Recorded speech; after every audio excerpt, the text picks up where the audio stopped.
What I'll do is let me answer some questions, though, universally that came up during the break, because I think it's important to understand about this for operators. One is there is this thing called Operator Hub IO. Right? That's how you find your operators and try to deploy them to your clusters. Right? It might work in your cluster or not. You'd have to kind of read the documentation and read the support information behind it. These are not all provided by Red Hat by any stretch of the imagination. Here's one provided by Amazon, whoever Atlas is. Are only to use in OpenShift, yes? No. You can run them, as long as your Kubernetes cluster is configured correctly, it'll run in your Kubernetes cluster also, but it depends on the vendor. So Couch Operator, the Couch database people, they might say, no, only OpenShift. So you kind of have to read through the documentation. You kind of have to read through the docs. Maybe you have to contact the vendor. But they're all supposed to work in OpenShift and Kubernetes. Yeah, so these aren't OpenShift only. We never intended for that to be that way. We have the largest customer base of Kubernetes customers, so a lot of people build for our distribution only, but that was never the intention. Like the Crunchy folks, I'm pretty sure the Crunchy folks do work on Kubernetes as well as OpenShift. All right, that's Postgres. That's a highly available Postgres with an operator to manage it, right? So it and keep in mind an operator, which again is kind of the fancy version of the CRD. Let's see here. You can also, if you look, this one basically has the first three: basic install, seamless upgrades, full life cycle. So what these guys do is kind of cool, right? The basic install is kind of like what we saw with the Kafka thing. It installed my Kafka broker for me, right? I basically, boom, and it's up and running. It handles that. Also, it'll handle upgrades. So in other words, when the vendor ships a new version of that image, okay, like in the case of Red Hat with stremz and all that, if we ship a new version of Kafka, because we have a supported version of Kafka, and if you want that version, let's say a major critical vulnerability was fixed in it, it'll upgrade also. You can set it for automatic upgrades. And then you can also see here it's got backup and failure recovery. Now, and this is which one are we looking at right now? We're looking at the CrunchyDB PostgreSQL, so that one's in this category. And then you can see how much further it goes. So these things get very, very sophisticated, but it's just a block of code that someone had to write that basically responds to those Kubernetes events, watching for those things coming and going, making sure these things are handled correctly depending on the type of software you wish to run. The whole point of what we're seeing with the CRDs, controllers, and now these operators is to make your Kubernetes cluster feel and behave just like it was Amazon itself or Google itself or Azure, Microsoft itself, right? Meaning it's a cloud provider. It's just that it's your cloud now. That's the real distinction here. Okay? And then the stremz one that I was just showing you, it's all out there on GitHub. It's all open source. And the tool you would use, you can use the tools, one called MetaController, right, to build controllers. And notice right here, it even tells you, basic stuff. And here's how that's not what I was looking for. Is it getting started? Right. Like decorator controller. No. I was on a different page earlier, and I can't remember what it was. But it tells you how to build your own custom controller. And then there's the thing called the Operator SDK. Operator SDK. God, I can't spell today.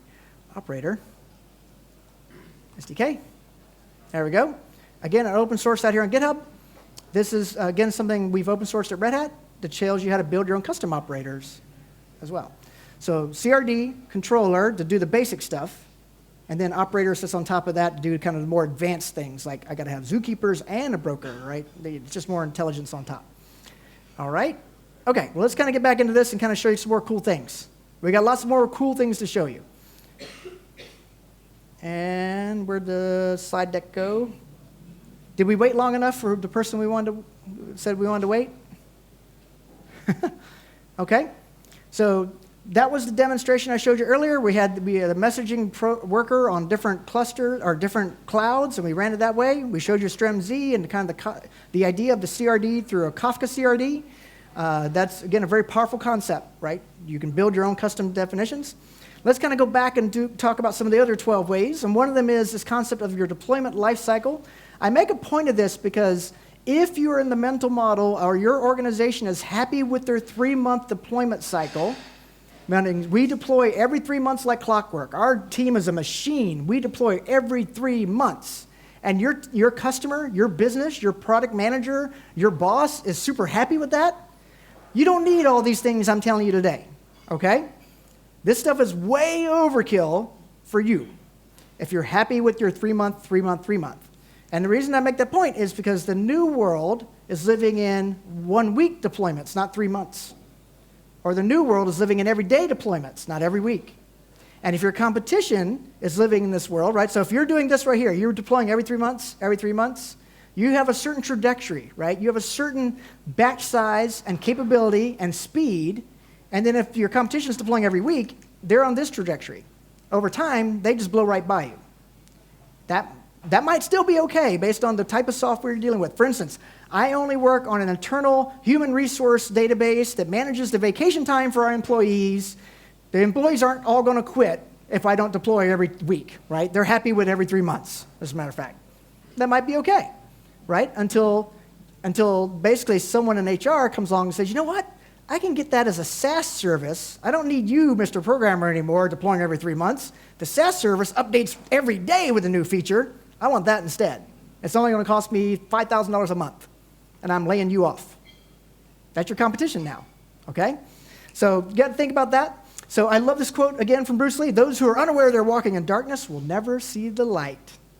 That's how you have to think of it from this perspective. So if you have your monolithic application right here, you kind of have, you know what your application looks like. I can deploy it every 3 months, I can get my arms around it, but now we're dealing with a world where the application itself is really a series of modules, a series of components. And we actually start thinking of these things as microservices, and our application feeds into the background, right? So our application is now gone. We now have these microservices, which together make up what we thought was the application. And we distribute those microservices in a way, and all their little pods in Kubernetes land are all these little pods running as microservices, and now there's a network between them, right? The pod is the computer. Therefore, if I go pod to pod, there's a network traversal there, pod to pod, okay? And so if we've done this microservices thing correctly, we have a network traversal in there. But we did this on purpose to ourselves, believe it or not. Now, again, you might be thinking, yeah, it was a bad idea. I want to go back to my nice 3-month deployable monolith versus this model. But you chose this model because you want to deploy faster than every 3 months. You chose this model because it was too much code, too big a team, too long a duration for that deployment model you had before.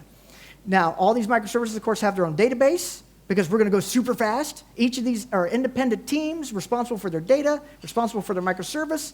They practice DevOps, Agile, CI/CD, and they deploy every Thursday. Every Thursday. And what we'll show you with Istio is you can deploy every Thursday at 9 o'clock in the morning, because there's no downtime for deployment at 9 o'clock in the morning on Thursday, even with all your users on the line. All right? You can have multiple points of entry to these microservices. It used to be you had one front door to your monolithic application.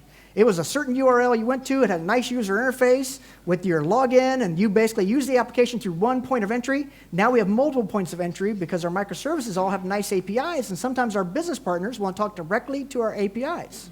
So now you have to think in terms of API governance and API gateways and how you're going to manage those APIs. But the part that gets weird is that each of these components have a team associated with them. They have their own pipeline definition, their own deployment interval. They have a complete deployment independence so they can ship their microservice when they need to respond to their customers. That's why you chose this architecture, so everybody can go as fast as they need to go. Some teams might be like, oh, I only deploy every 3 months. Fine. You stay slow, you be happy. Right? This team over here has got to burn it up because their customers are demanding new features all the time or bug fixes all the time. Or more importantly, even if you don't want to go fast for the sake of fast, one thing I love telling people, if you've ever had to teach a teenager to drive, I've taught 3 to drive. One of the things you talk to them about is speed kills, right? Now, maybe here in Poland, you don't let your teenagers drive cars until they're 22. So they're not actually teenagers anymore. You got to wait till you're 21 before you can drive a car, maybe? Maybe not? 19? Okay, so they're still a teenager. In any case, it doesn't matter when they start. You teach them speed kills, go slow. And we have that same model as adults when it comes to producing software. Go slow, it's safer. I'm here to tell you slow is actually not safer in the world of software because you're going to have a critical vulnerability in your Java libraries, like the struts2 vulnerability that Equifax kept in production for months well after everyone knew it was a vulnerability. As a matter of fact, it was so funny. I put it in a presentation to discuss the Struts 2 vulnerabilities with my audience to talk about why you want CI/CD and DevOps, because here's a great vulnerability that it's a 0-day vulnerability. What that means is when you know about it, someone's already hacking it. And I literally had a printout from a newspaper report where the Chinese had already written a bot to look for this vulnerability on your site the same day it shipped that you knew about it, and then break into your code through your web user interface. A couple months later, Equifax came out with a news report that said they lost 150 Americans' records through these doors, right? So in other words, my point is the CVE and going slow in the face of CVEs is actually much more risky. You want to go fast. You want to go fast so you can patch things fast. At least respond, even if you don't care about features. So these are all the microservices principles. We don't have time to deal with these. This is a whole presentation by themselves. But you can live in the old school world and be super happy. Or you want to live in this new school world with distributed microservices and functions and things like that, cloud native architecture, but that's really where something like a Kubernetes really starts to shine. Is that fair? Okay? So if you look at the microservice here, you got to think in terms of how you build an API, manage your API. You got to figure out what your service discovery mechanism is, your invocation model will be. Is it elastic, meaning can I easily scale it out and scale it back? Is it resilient? If it falls over and dies, am I falling over and dying? What's the pipeline I use to basically ship that component out to the production environment? I got to think through my authentication, my authorization model, my encryption model, my logging, my mentoring, my monitoring, my tracing. I got to think through all those things as part of my infrastructure now. I got to have something to solve these problems if I'm going to let my development team start throwing all these microservices at my architecture and my infrastructure. So if you're on the ops side of the house, you got to start thinking about these kinds of problems. How am I going to do tracing in this world where I've got 45 things talking to each other? How am I going to do monitoring and logging? How am I going to do logging at scale? Because I don't know if you know this, but logging can fill up your disk drives a lot faster than a database can. You guys probably have seen that in some of your applications, right? So let's actually show you some of these microservice-y things, okay? Right? We're going to actually show you something here. So let me find my namespace that I want to be in. And actually, let's switch over here. Kubernetes, Istio tutorial. So this is an application now where it's set up. It's supposed to be super simple, but it has 3 pods, 3 microservices, which are all independently deployable. Okay? And you can see there's customer, preference, and recommendation.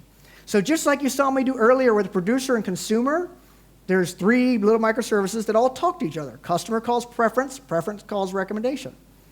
And the thing that's kind of neat about that, okay, is I can say kubectl get services here. There's services for these guys. Let's see them. There's a customer service, a preference service, a recommendation. There's the 3 pods.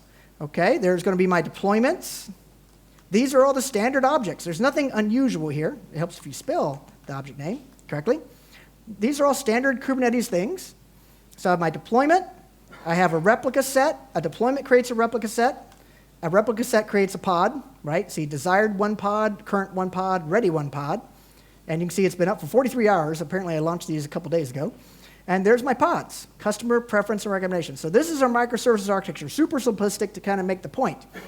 Now, notice one thing right away that's kind of different here. Instead of 1 for 1 like normal, it's 2 by 2. And that is because there's a sidecar riding along now. There's a sidecar that basically is managing certain aspects of this application for me. And we're going to talk more about that in a second. But just be aware that there's 2 things instead of 1 thing like we saw earlier. And so if I come over here and basically say, let's see, poll the customer. All right, there we go. We're polling the customer. We're doing customer preference recommendation. And you guys can play along with me here as well. That is bit.ly Istio customer 2 on your phone. And let's go back over here and here. All right, so there we go. So I'm basically interacting with this endpoint. You can see and there's a counter here. It's a single JVM running in a single pod, so that counter is just a count plus plus. Okay? Notice also it's returning this string right here, which is the host name it thinks it's running on. So this is actually the environment variable called host name you get in Java. So in Java, I said, hey, what's my computer name? What's my host? And it returns this string, which is right here. It's the pod. That's the computer in which this Java piece of code, Java code is running. And you guys have it up? And all you can do is refresh, and you notice you're getting a different number based on whatever number you see being hit down here versus whatever number you're hitting. It's just a count plus plus. Let me bring up my Safari, just kind of check it out over here. Okay, come on, Safari. There we go. So the network is a little slow, but all right. So watch these two things now. So you guys have it up on your phone. Now let's actually have a little fun with this. I'm going to do some things super fast, and then we'll walk through it a little bit more slowly based on the time available. But I built a bunch of scripts here to make it a little bit easier for myself to remember everything. I'm just kind of checking things out here. So let's go here. So let's do the 5. We're going to deploy a second recommendation, a version 2 recommendation. All that is yet another deployment, kubectl get deployments. Now we will have 4 deployments. Recommendation v2, you can see it's coming online. Notice it's 0, 2, then it'll be 1, 2, then 2 of 2, right there.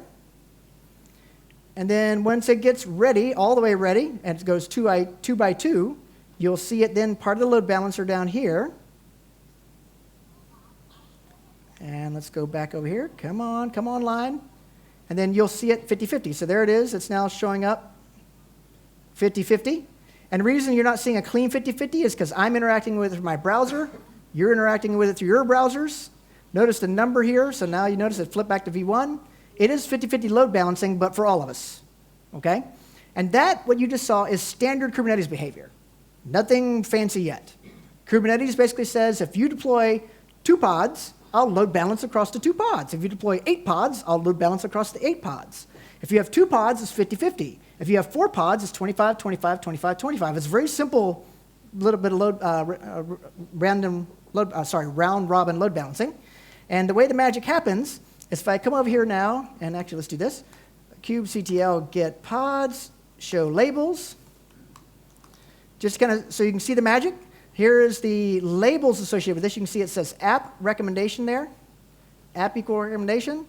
And if I go look at the services, got to spell services correctly, and we do a, come on now, recommendation is the service name, so kubectl, describe, service, recommendation.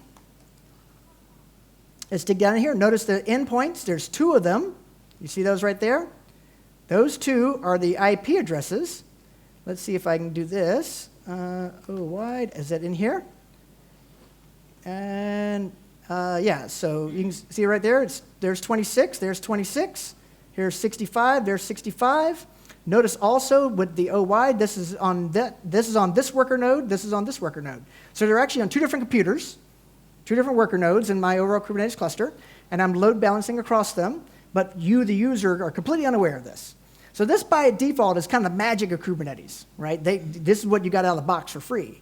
And now a blue-green deployment is super easy, right? You can now have a lot of fun with this.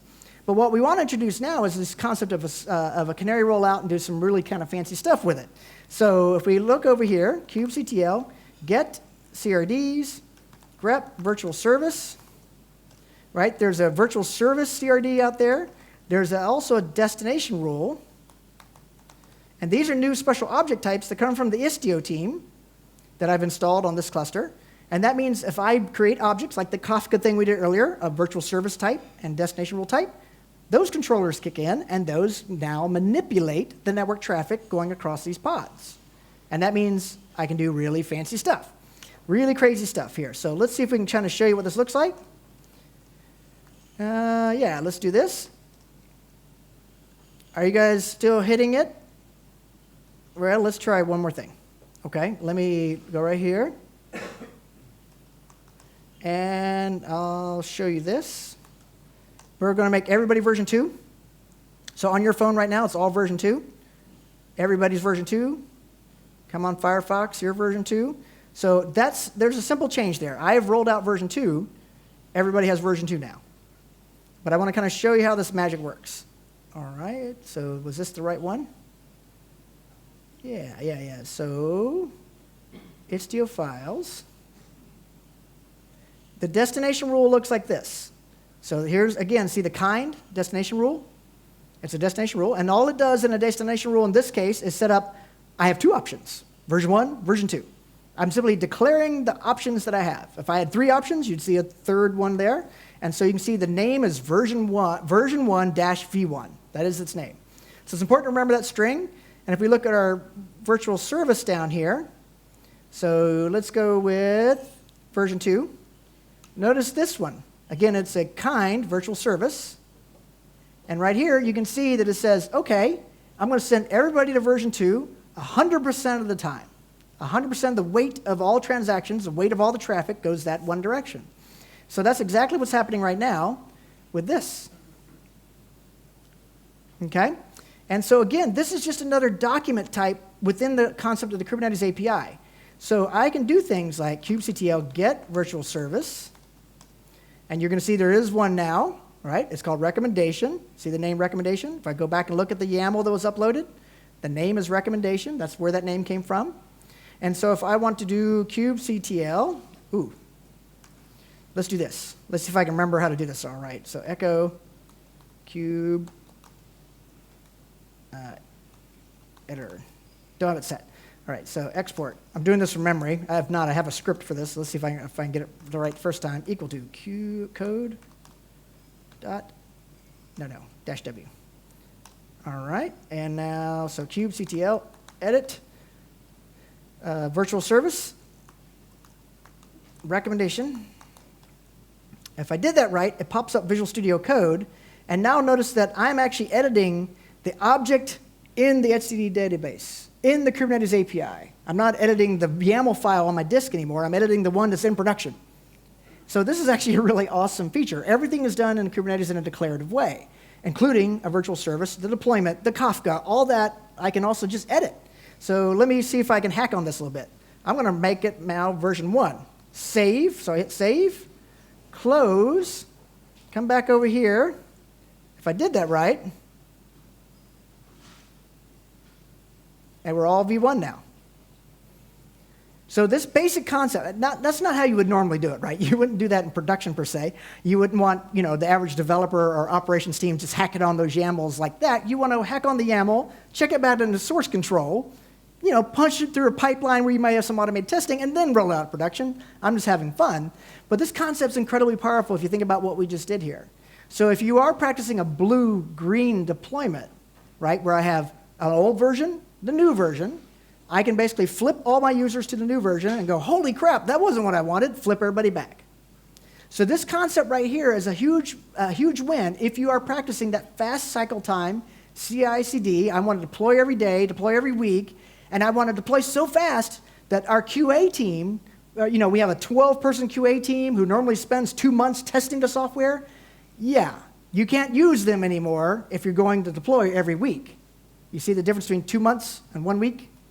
So those folks aren't doing anything manually. They're doing everything in an automated way. But this gives you a little bit more protection of if you deploy something that was bad, and you're going to see that next, what happens if I deploy something that's bad? Okay, so we're going to show you some of this stuff. So let me keep going here, and I'll walk you through some more of this. We're already on V1, so that's not going to make a change. Let me do an 80-10 split. So this is actually more what you will do in the real world, is this 80-10 split, so the weight of 90 and 10 when we look at that YAML. But you'll notice that there'll be a couple of V2s. About 10% of the user transactions will be going to version 2. You can see it right there, and there's my version 2 right there. So even you guys right now, if you're using your phone, you'll see a version 2 or so. So this concept, again, if you look at that YAML document, let's see if we can find it real fast. It's one of these mini options here. That's 50-50, 75-25, there's 90-10. So that's the one I deployed with my script. So you specify the numbers.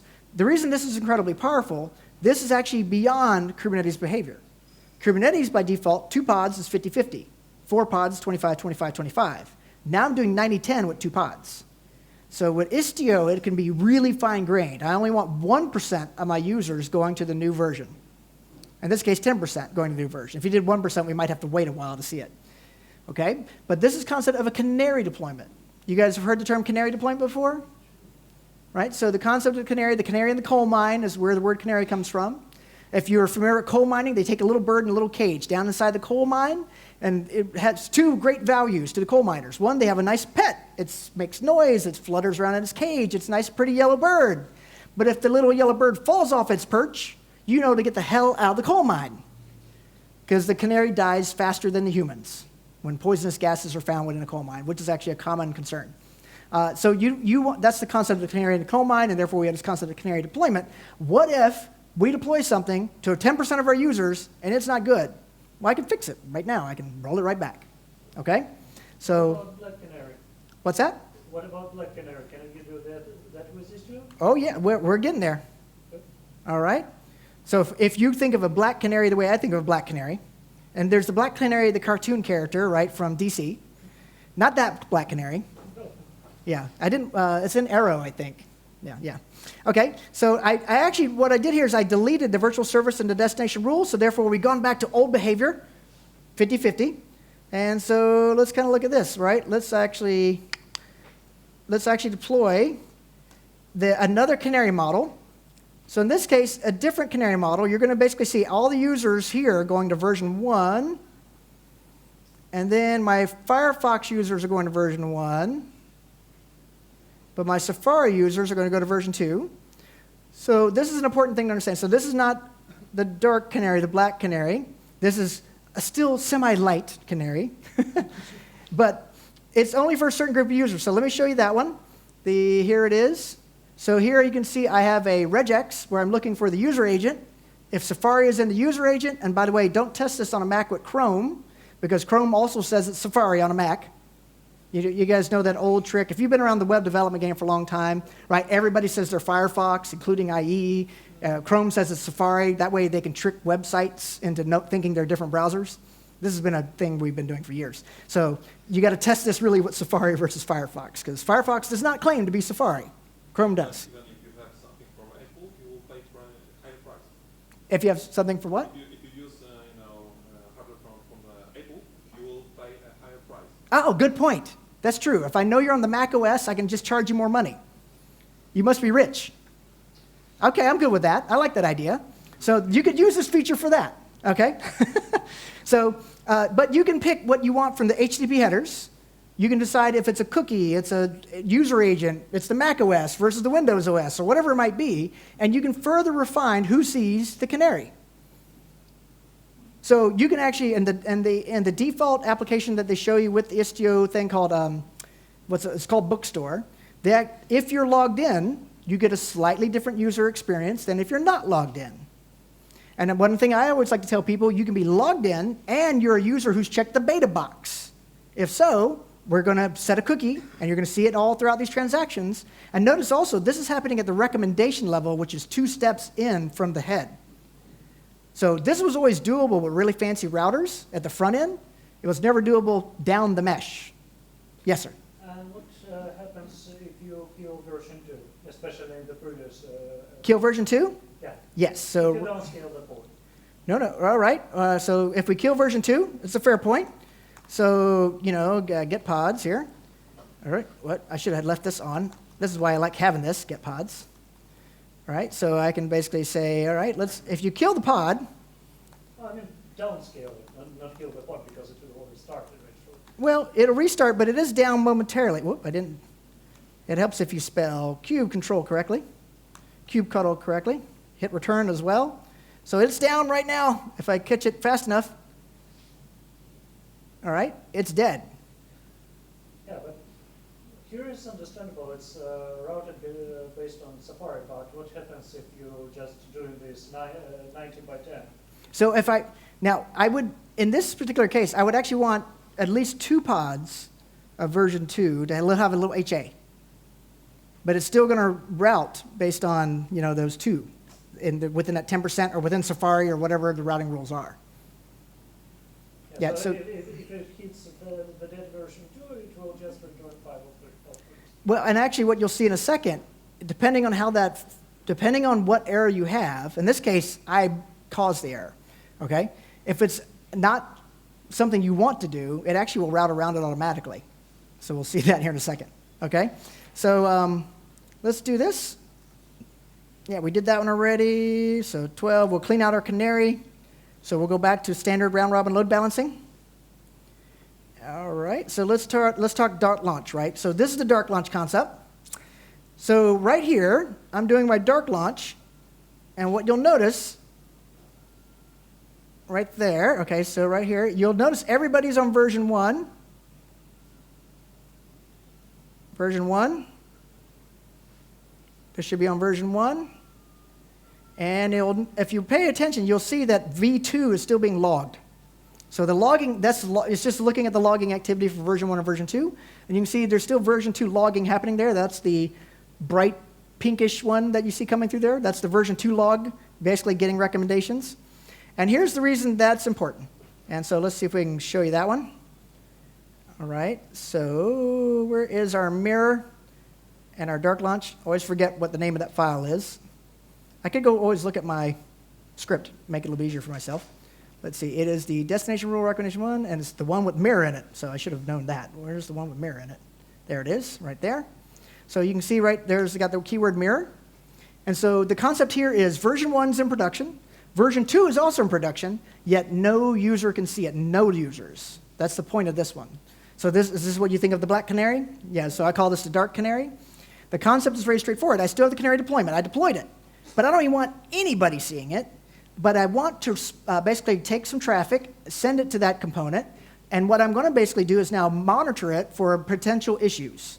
So in other words, I'm looking for, is it coughing up 503s? Is it eating all its memory? Is it killing, if it's dying and restarting because the liveness probe and readiness probe are failing? Is it filling up its disk? Is it throwing out exceptions into its logs? I can monitor all those things and then decide, oh, it seems to be working okay. Let me open up the aperture to maybe 1% of my users now instead of 0%. So this is essentially a 0% deployment, and I can move it to 1, or 1 and Safari, or 2% for people who've checked the beta API box. You can decide how clever you want to be there as to how many users get access to it. And again, this is something that's incredibly powerful if you are practicing deployments all the time, right? Because we're moving fast here. This application component needs to deploy right now. And so this concept's very powerful. And one thing I didn't do here, but let me go ahead and bring up, because I forgot about this. Let's go here. Let's go to my routes. Let's go to the route specifically for Istio system. So you can kind of then be monitoring this with the Istio, the Grafana, with Kiali, with Jaeger. Okay, so I'm just bringing up some different tools here. So the Istio, the mesh dashboard, workload dashboard is the best one for this sort of thing. And let's go to Istio tutorial. Let's go into our recommendation version 2. So I can be looking at it here. Okay, how many 500s is it throwing out? None, that's good. You know, I can look at its performance characteristics here. I can also see here, if I can remember the password. I think it's just admin is the default, so, you know, I cheated here. But look here, this is the one we're working on right now, right here. 3 applications running, customer preference and recommendation. If I look at my graph, you can kind of see what the graph looks like here. You can see 1 and 2. And so 2 is green. 2's okay. But you'll see in a second that 2 won't be okay. We'll make 2 fail. So what happens if 2 is failing? You'll be able to see it there. Okay? So that's the concept of the dark launch. So where am I at now? Let's clean off our mirror. We'll go back to 50-50 load balancing. And this is new, by the way. This error right here, this no pointer exception, I got to figure that out. It's something new that just happened to me a couple days ago, and I got to find out what's going on. That's a new thing. Let's see here. So, all right, this is a fun one. Let's do this. kubectl, exec, IT. I'm going to exec into this version 2. -c, yeah, recommendation, bin bash. So this is something you can do in regular Kubernetes. You can exec into a pod. You can SSH into a pod. And that's what I've done. I've kind of SSH'd into it. So I can say curl localhost 8080. Whoa. It's hard to type, talk, and stand at the same time. There we go. So you can see that's recommendation v2. That's the guy I'm messing with there. So my curl. But we have a little backdoor URL that basically is called misbehave. And it basically says, now you're a bad behaving pod, because I have bad programmers and they did bad things. But if you notice, look what happened. So basically, version 2 of the pod, the version 2 pod, is always throwing out errors now, throwing out 503s like crazy. That's what that flag says. And our users immediately fell over to version 1. So that's kind of built right into this architecture. You know, Istio is basically trying to say, well, if you got one that you just deployed that canary deployment, and it's just bad. Let me see if I can just get around the badness. And it did that for me for free. So it's automatically retrying against version 1, right? 2 break, 1. 2's broken, 1. 2 broken, 1, right? That's all it's doing. And so let's see if we can have a little more fun with that. Let's leave that misbehavior in place. kubectl, edit deployment, recommendation v2. Let me open up the deployment. Again, any object that we're messing with here, you can open up with your editor. And let's say I want to actually roll out a second version 2. Okay, so I said replicas 2 now. You'll see a new v2 come into life. Assuming I hit save correctly there. There we go. So a new v2 come into life, and let's see how this changes things a little bit. I'm kind of curious because I've never run this particular test until myself. I thought, why not run it live with you guys? Let's see what happens. So the ability to scale things out, super easy. I could have also gone to the user interface, by the way, if I wanted to. Over here, I could have come to pods. I could have come to this one. What was this one called? The Istio tutorial. This, by the way, is a whole tutorial that we have. And you can kind of see what it looks like here. I can look at the deployments. So there's a UI for this. You can see there's 2 pods right there. I could change the pod count if I want to with a GUI. But notice what's happening. Okay, we have version 2 working here. This version 2 looks like it's working.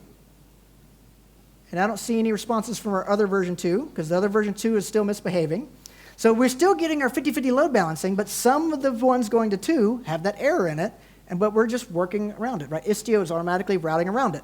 And if I come back into my, so it's this one. Now let's try this. So this is the one that looks like it's okay. Let's go break it. Exec, IT, and C, recommendation, because there's a recommendation container, and we're going to talk more about this in a second. You guys are just getting the high level right now. I don't even know if you have type bin bash anymore. It's just kind of an old habit of mine.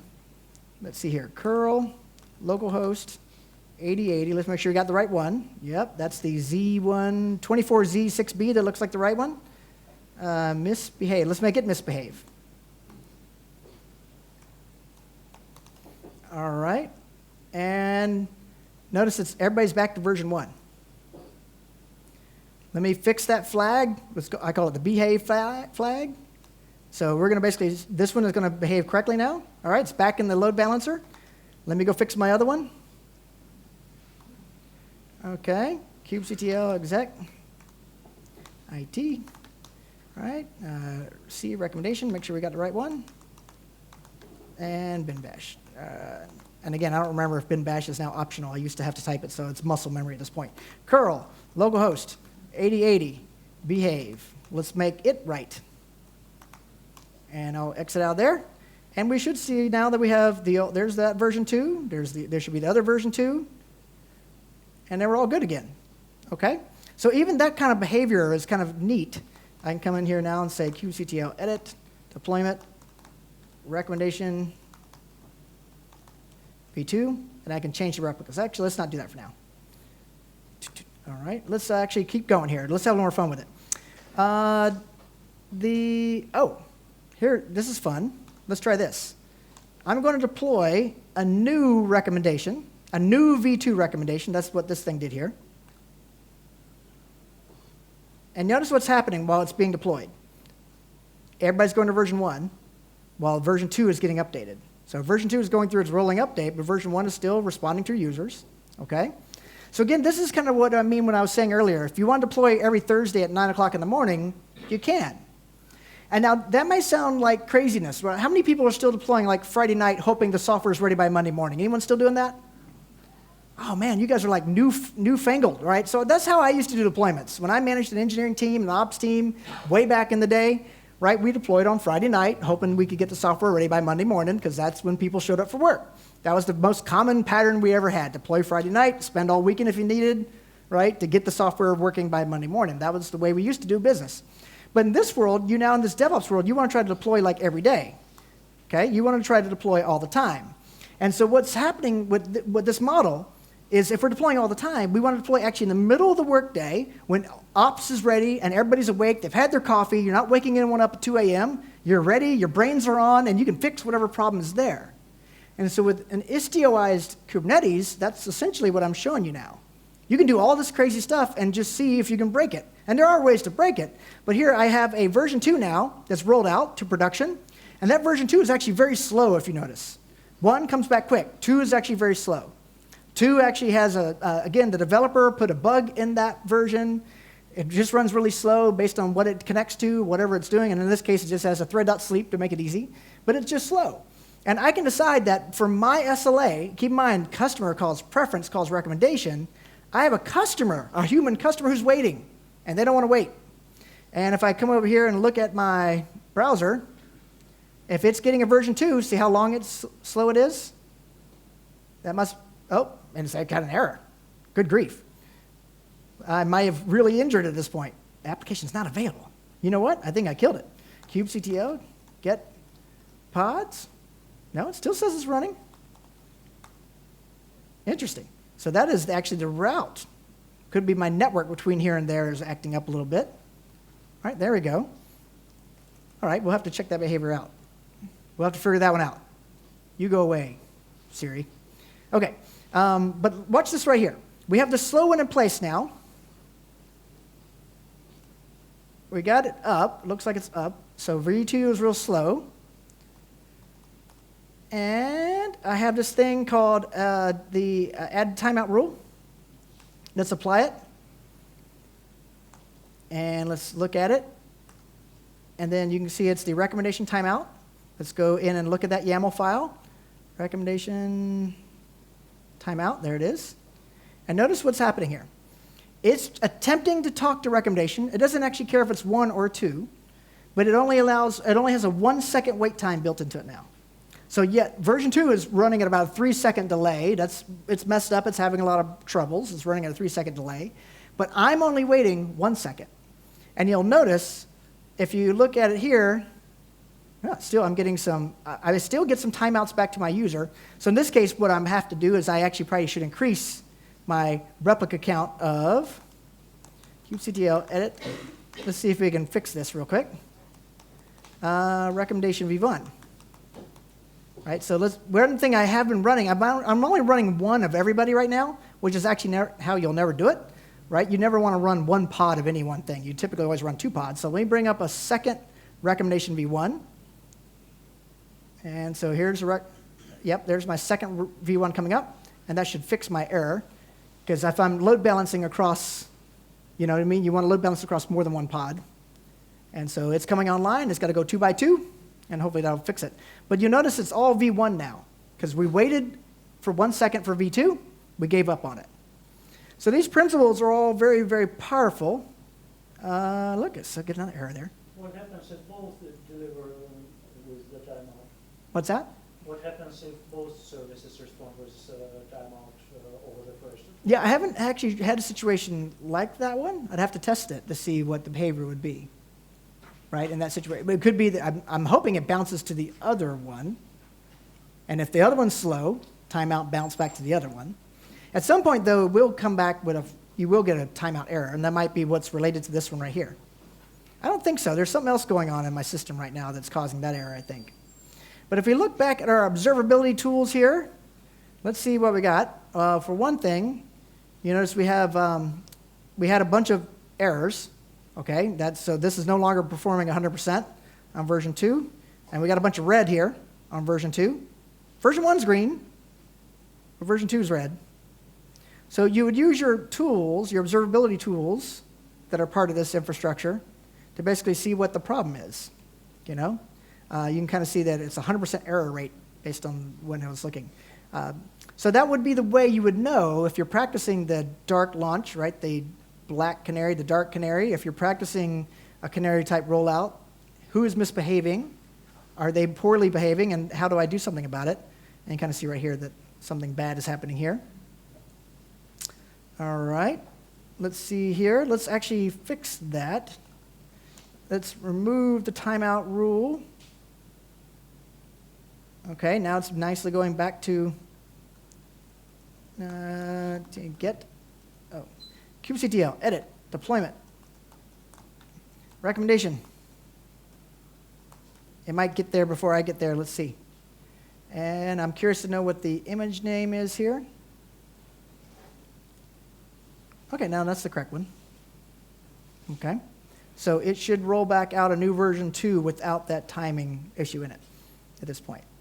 Okay, but these concepts are, again, taking advantage of certain Kubernetes behaviors, but again, Istio layers on top to add these additional capabilities.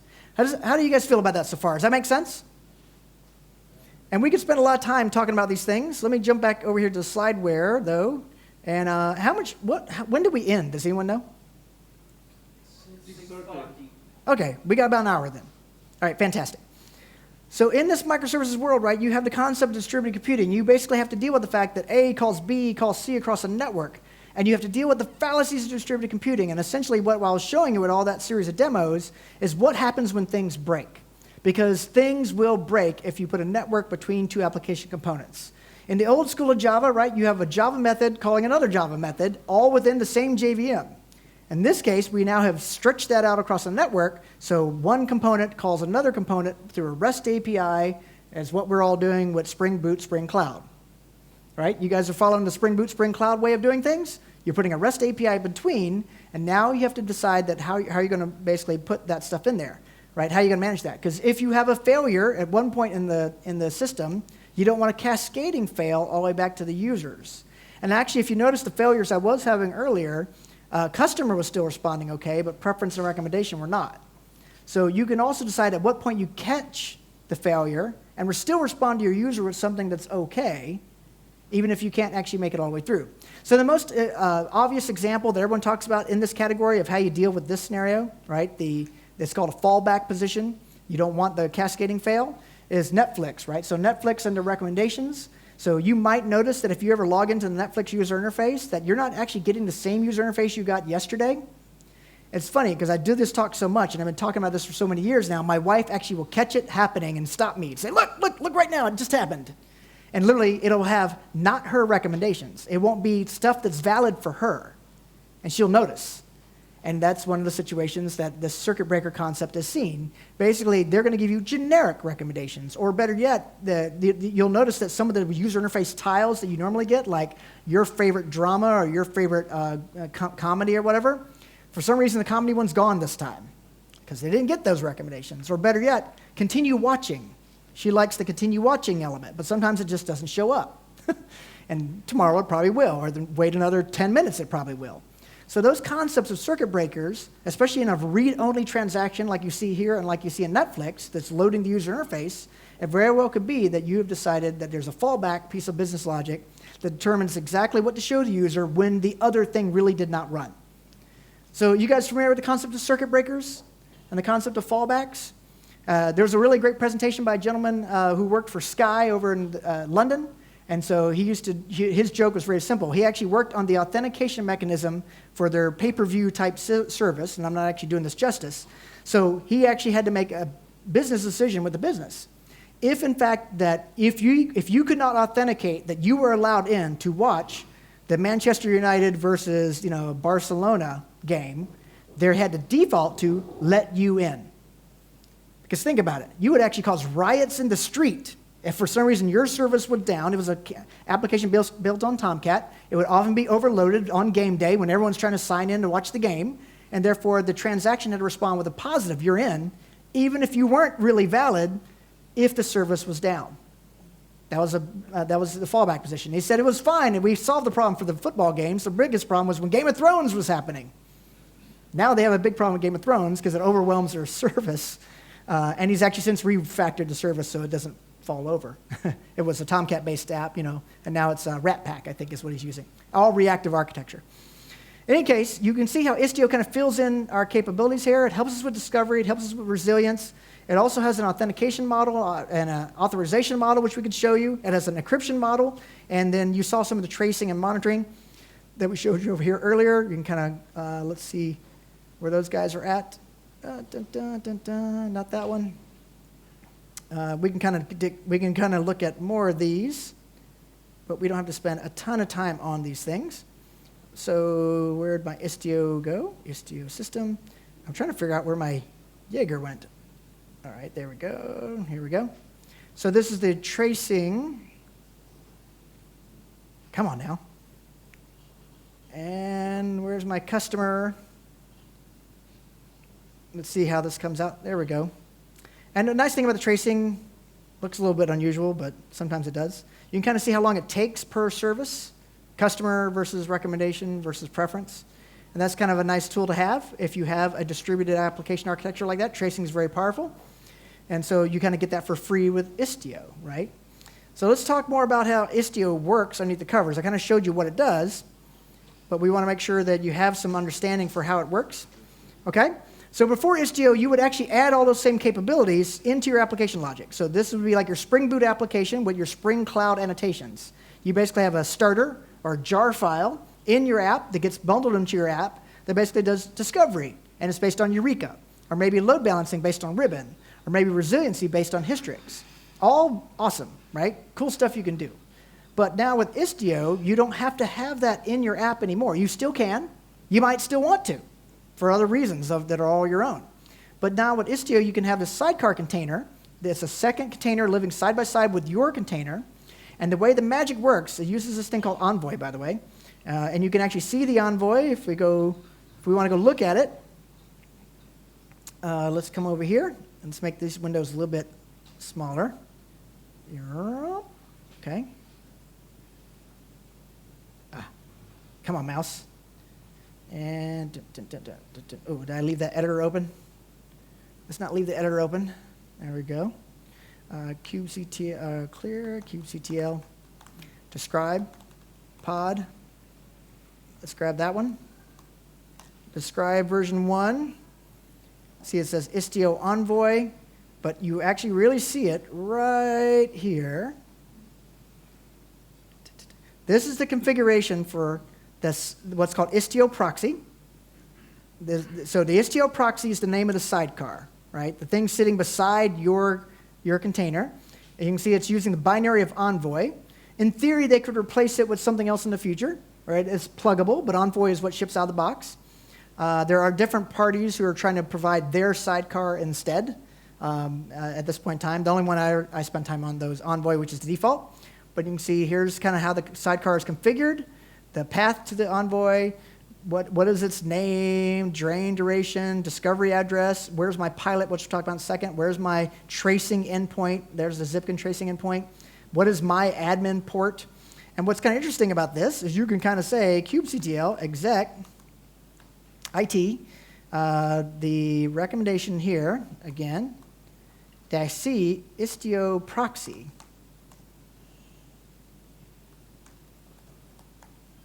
I think I did that right. Yeah, come on. All right. So I'm inside that thing now. Curl localhost 1500. Did I do that right? Yeah, that's it. But what is the actual, is it list? There we go. So what I am now, I basically did my little exec trick into the Istio proxy, the sidecar, sitting beside my application pod. So the application pod has a JVM running in it. This Envoy thing is actually a C++ app running in it, but they're two separate containers living in the pod. Now, one thing to understand, too, about these containers, I can't really show you this. I haven't configured this properly. But if I could SSH into the actual node, this is actually a fun thing to show, but I didn't set up for it. I forgot about it. So I say get nodes here. If I could SSH into one of these nodes where my pod is running, and again, you can see kubectl, get pods, O wide. This will tell you what node, right? This pod is running on this node. If I could SSH in there, and if I did a ps-ef, you would see all these individual processes. You would see JVM1, JVM2. You would see the Istio proxy 1, Istio proxy 2. You would see them as individual processes on that host. So there's no magic here. They're still Linux processes. They're just Linux processes that have been highly constrained, right, with namespaces, C groups, and they're being managed by the kubelet, right, and the Docker daemon or whatever container runtime you have on that machine. So in the case of the new world of Red Hat, right, we were putting a different container runtime on those machines. You can still have the old Docker one, but there's also new ones now, right? And there's different ways to build your images, things like that. But in this case, you will see that I went to localhost because I execed into that thing. I basically said, hey, give me your list. This is the admin page for that guy. So I can come in here and interact with it a little bit. I've never had to do too much with it. The config dump can be sometimes interesting. Clusters is actually very interesting because that'll tell you exactly who can see whom within the overall mesh, right? That's what clusters means. So there's actually some powerful features here. But the concept of, let me go back to my describe.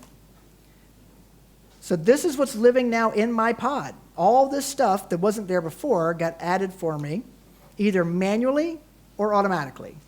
Okay, so if you follow our tutorial, we show you how to do the manual injection of the sidecar. Let me bolt the sidecar on manually into my pod, and it's very simple. You just run one little command to say, I'd like a sidecar, please. Now, the way this cluster is configured, it automatically adds the sidecars for free. So you have that too. So it all, again, every cluster you touch is going to be unique, and this one has the add-on the sidecars for free automatically. It's kind of cool. Okay? That's kind of how it's set up. And you can see it has its own memory and CPU requirements. Notice the memory limit on the Envoy is 128 megs.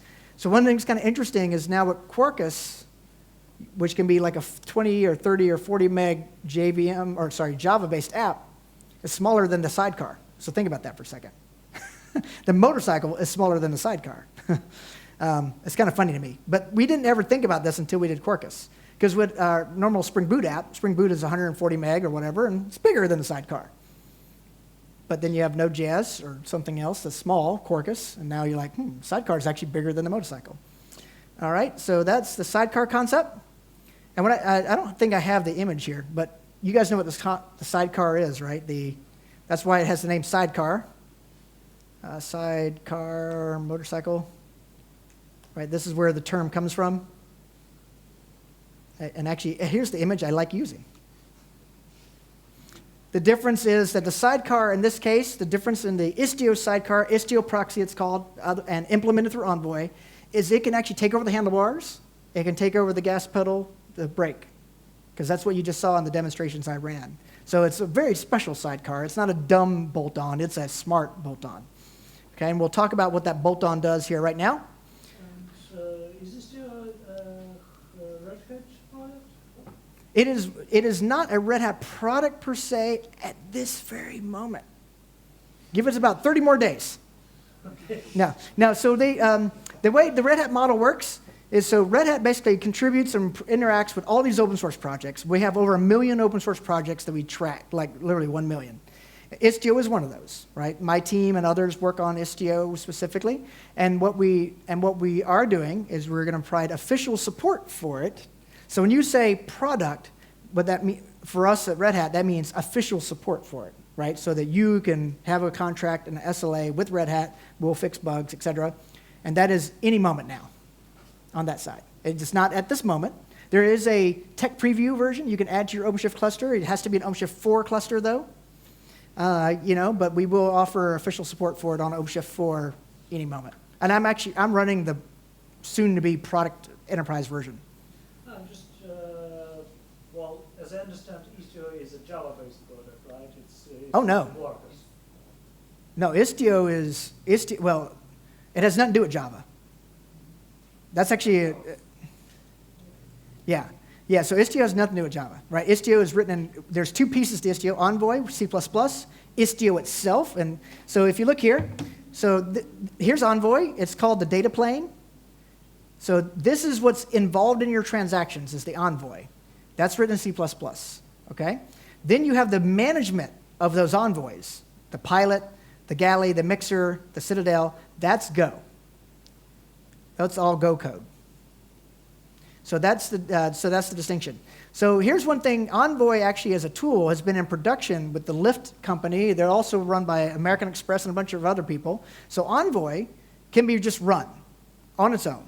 And it does all this kind of reverse proxy stuff for you in a kind of a magical way. Like basically, you can manipulate Envoy with its own set of rules in its own unique way. What you're doing with Istio is managing all the envoys in the mesh. So basically, instead of going at each envoy and saying, let me tweak your configuration, tweak your configuration, you're saying, hey, pilot, Istio pilot, let me tweak the configuration, and pilot finds all the envoys and tweaks the configuration. So that's really the point of Istio, right? It's the management or control plane for the data plane, otherwise known as Envoy. So you kind of see right here, there's a distinction. The galley does the validation of the YAMLs you're deploying. Pilot, of course, is basically the API endpoint, the configuration for those routing rules. Mixer actually comes in two forms, telemetry and policy.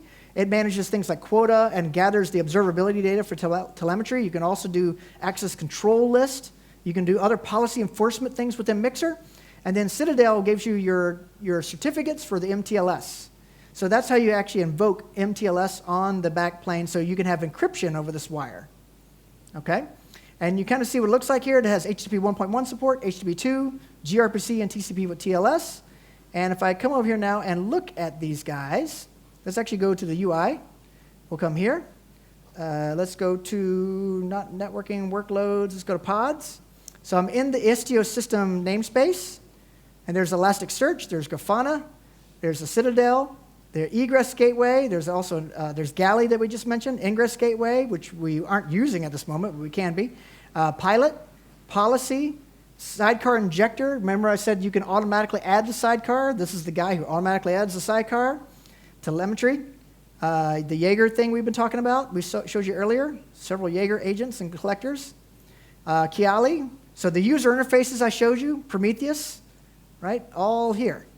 These UIs also. So like there, Grafana. So those are all pods running in this thing called the Istio system. If I come back over here and say kubectl get pods in Istio system, you can kind of see them running right there. So that's what we're talking about. So the Istio itself is implemented as a series of pods that are out there doing all this magical work for us. So that's another thing to understand about anything living and breathing in a Kubernetes cluster is the things that are running are typically pods. There's older ways to do it that you shouldn't have done it, but everything should be a pod now. So here's kind of my point. I've deployed customer preference or recommendation. That's all I've done as far as business logic goes. If I say kubectl get pods, -s all namespaces, let me see all the pods in this cluster. You can see there's a bunch of them. Okay? So I can come up here and see it at the top level, projects, and actually like just pods, all projects. So project is the word for namespace, and OpenShift is the same thing. But 200 running pods. I run cluster preference and recommendation. I got another 197 other things running in my cluster. What are those for? And that's all the other infrastructure that I want to have all this Istio capability. That's what we saw earlier with the pilot, the galley, right? And then I also have my Knative serving, my Knative eventing, my Knative build. Now, I don't actually have build here in this particular cluster. But see, there's a Knative serving component. OpenShift itself, OpenShift capabilities are built on top as pods. When you get a raw Kubernetes cluster, you'll see a bunch of pods already running inside a raw Kubernetes cluster because it's got pieces of itself running on itself. I know that sounds kind of crazy, but the point, this actually was a big transition over the last few years where basically the Kubernetes stuff should run on Kubernetes, if at all possible. And so you basically, what you think of as a cluster is often just a bunch of other pods running in other namespaces, like this one. So there's the demo 2A, the interconnect there. So there's the OpenShift API server, Franz. That's the thing where we built the, remember when we built the Kafka cluster? Well, I have another one here called Franz. So there's Kafka. So I do have some of my own stuff here, but a lot of it is not mine.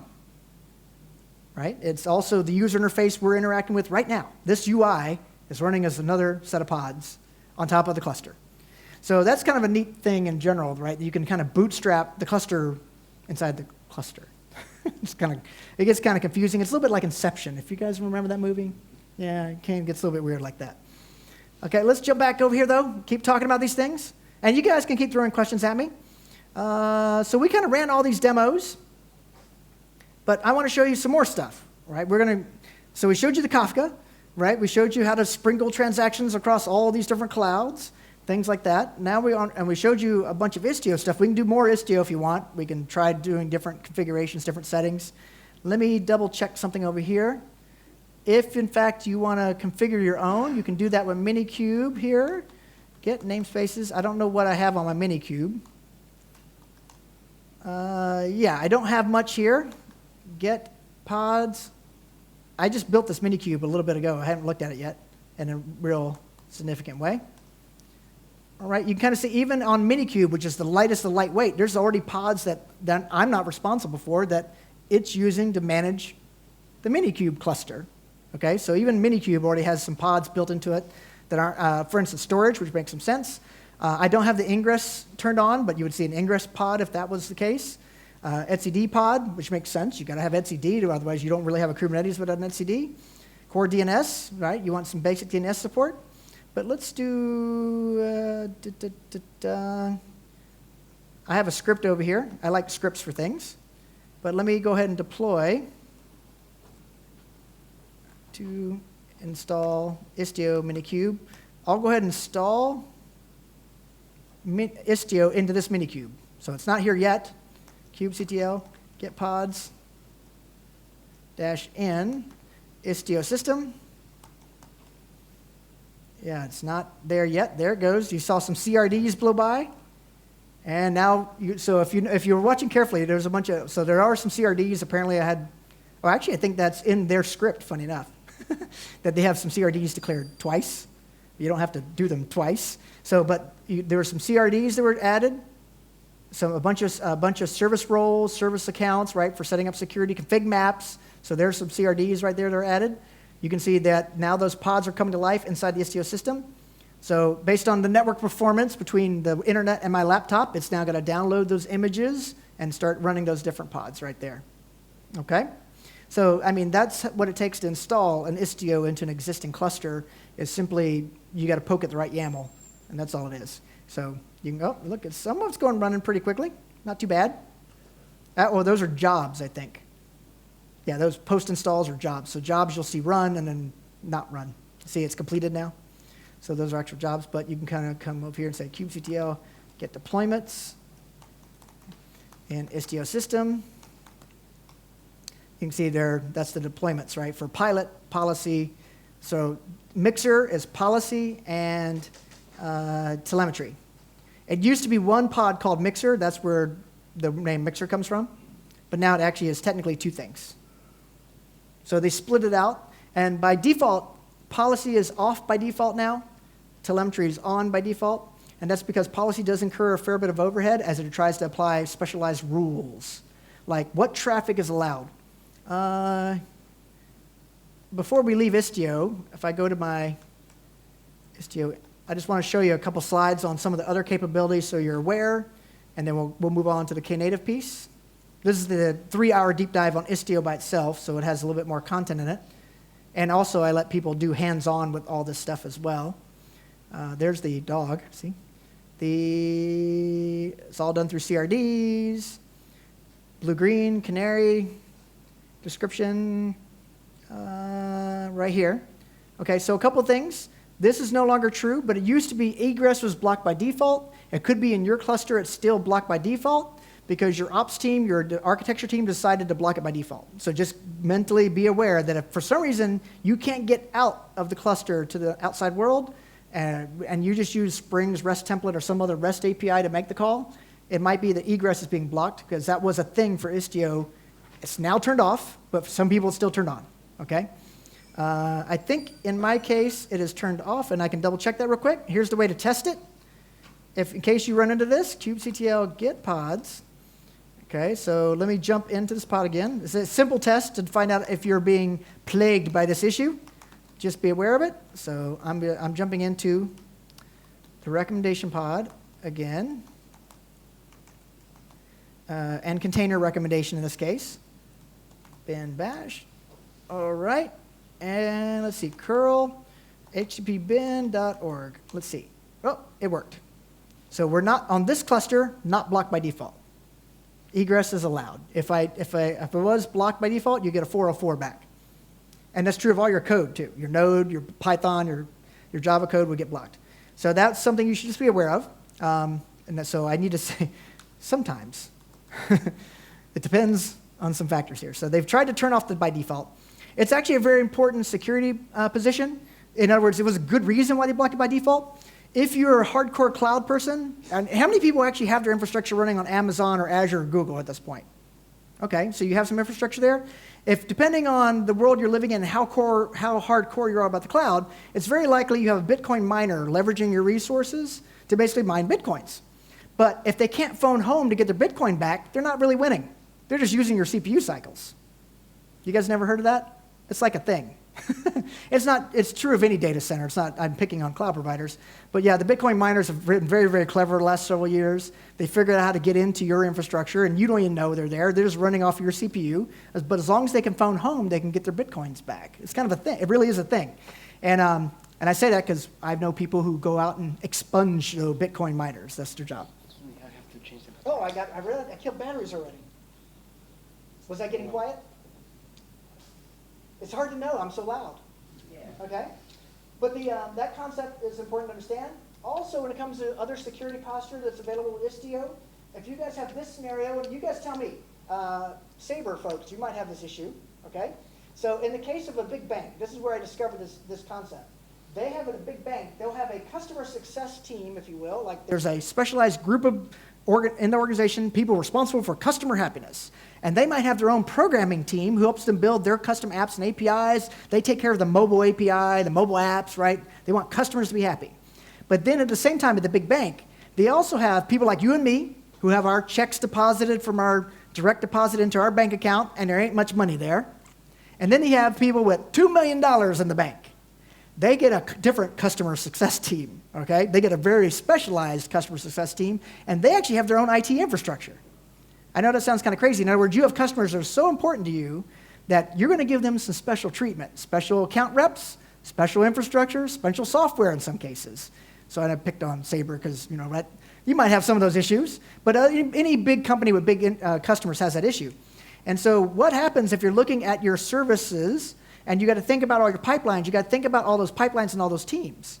So the reason this matters is I'm going to have one team responsible for these microservices through their pipeline, a different team responsible for these microservices, and I want to be able to manage all that.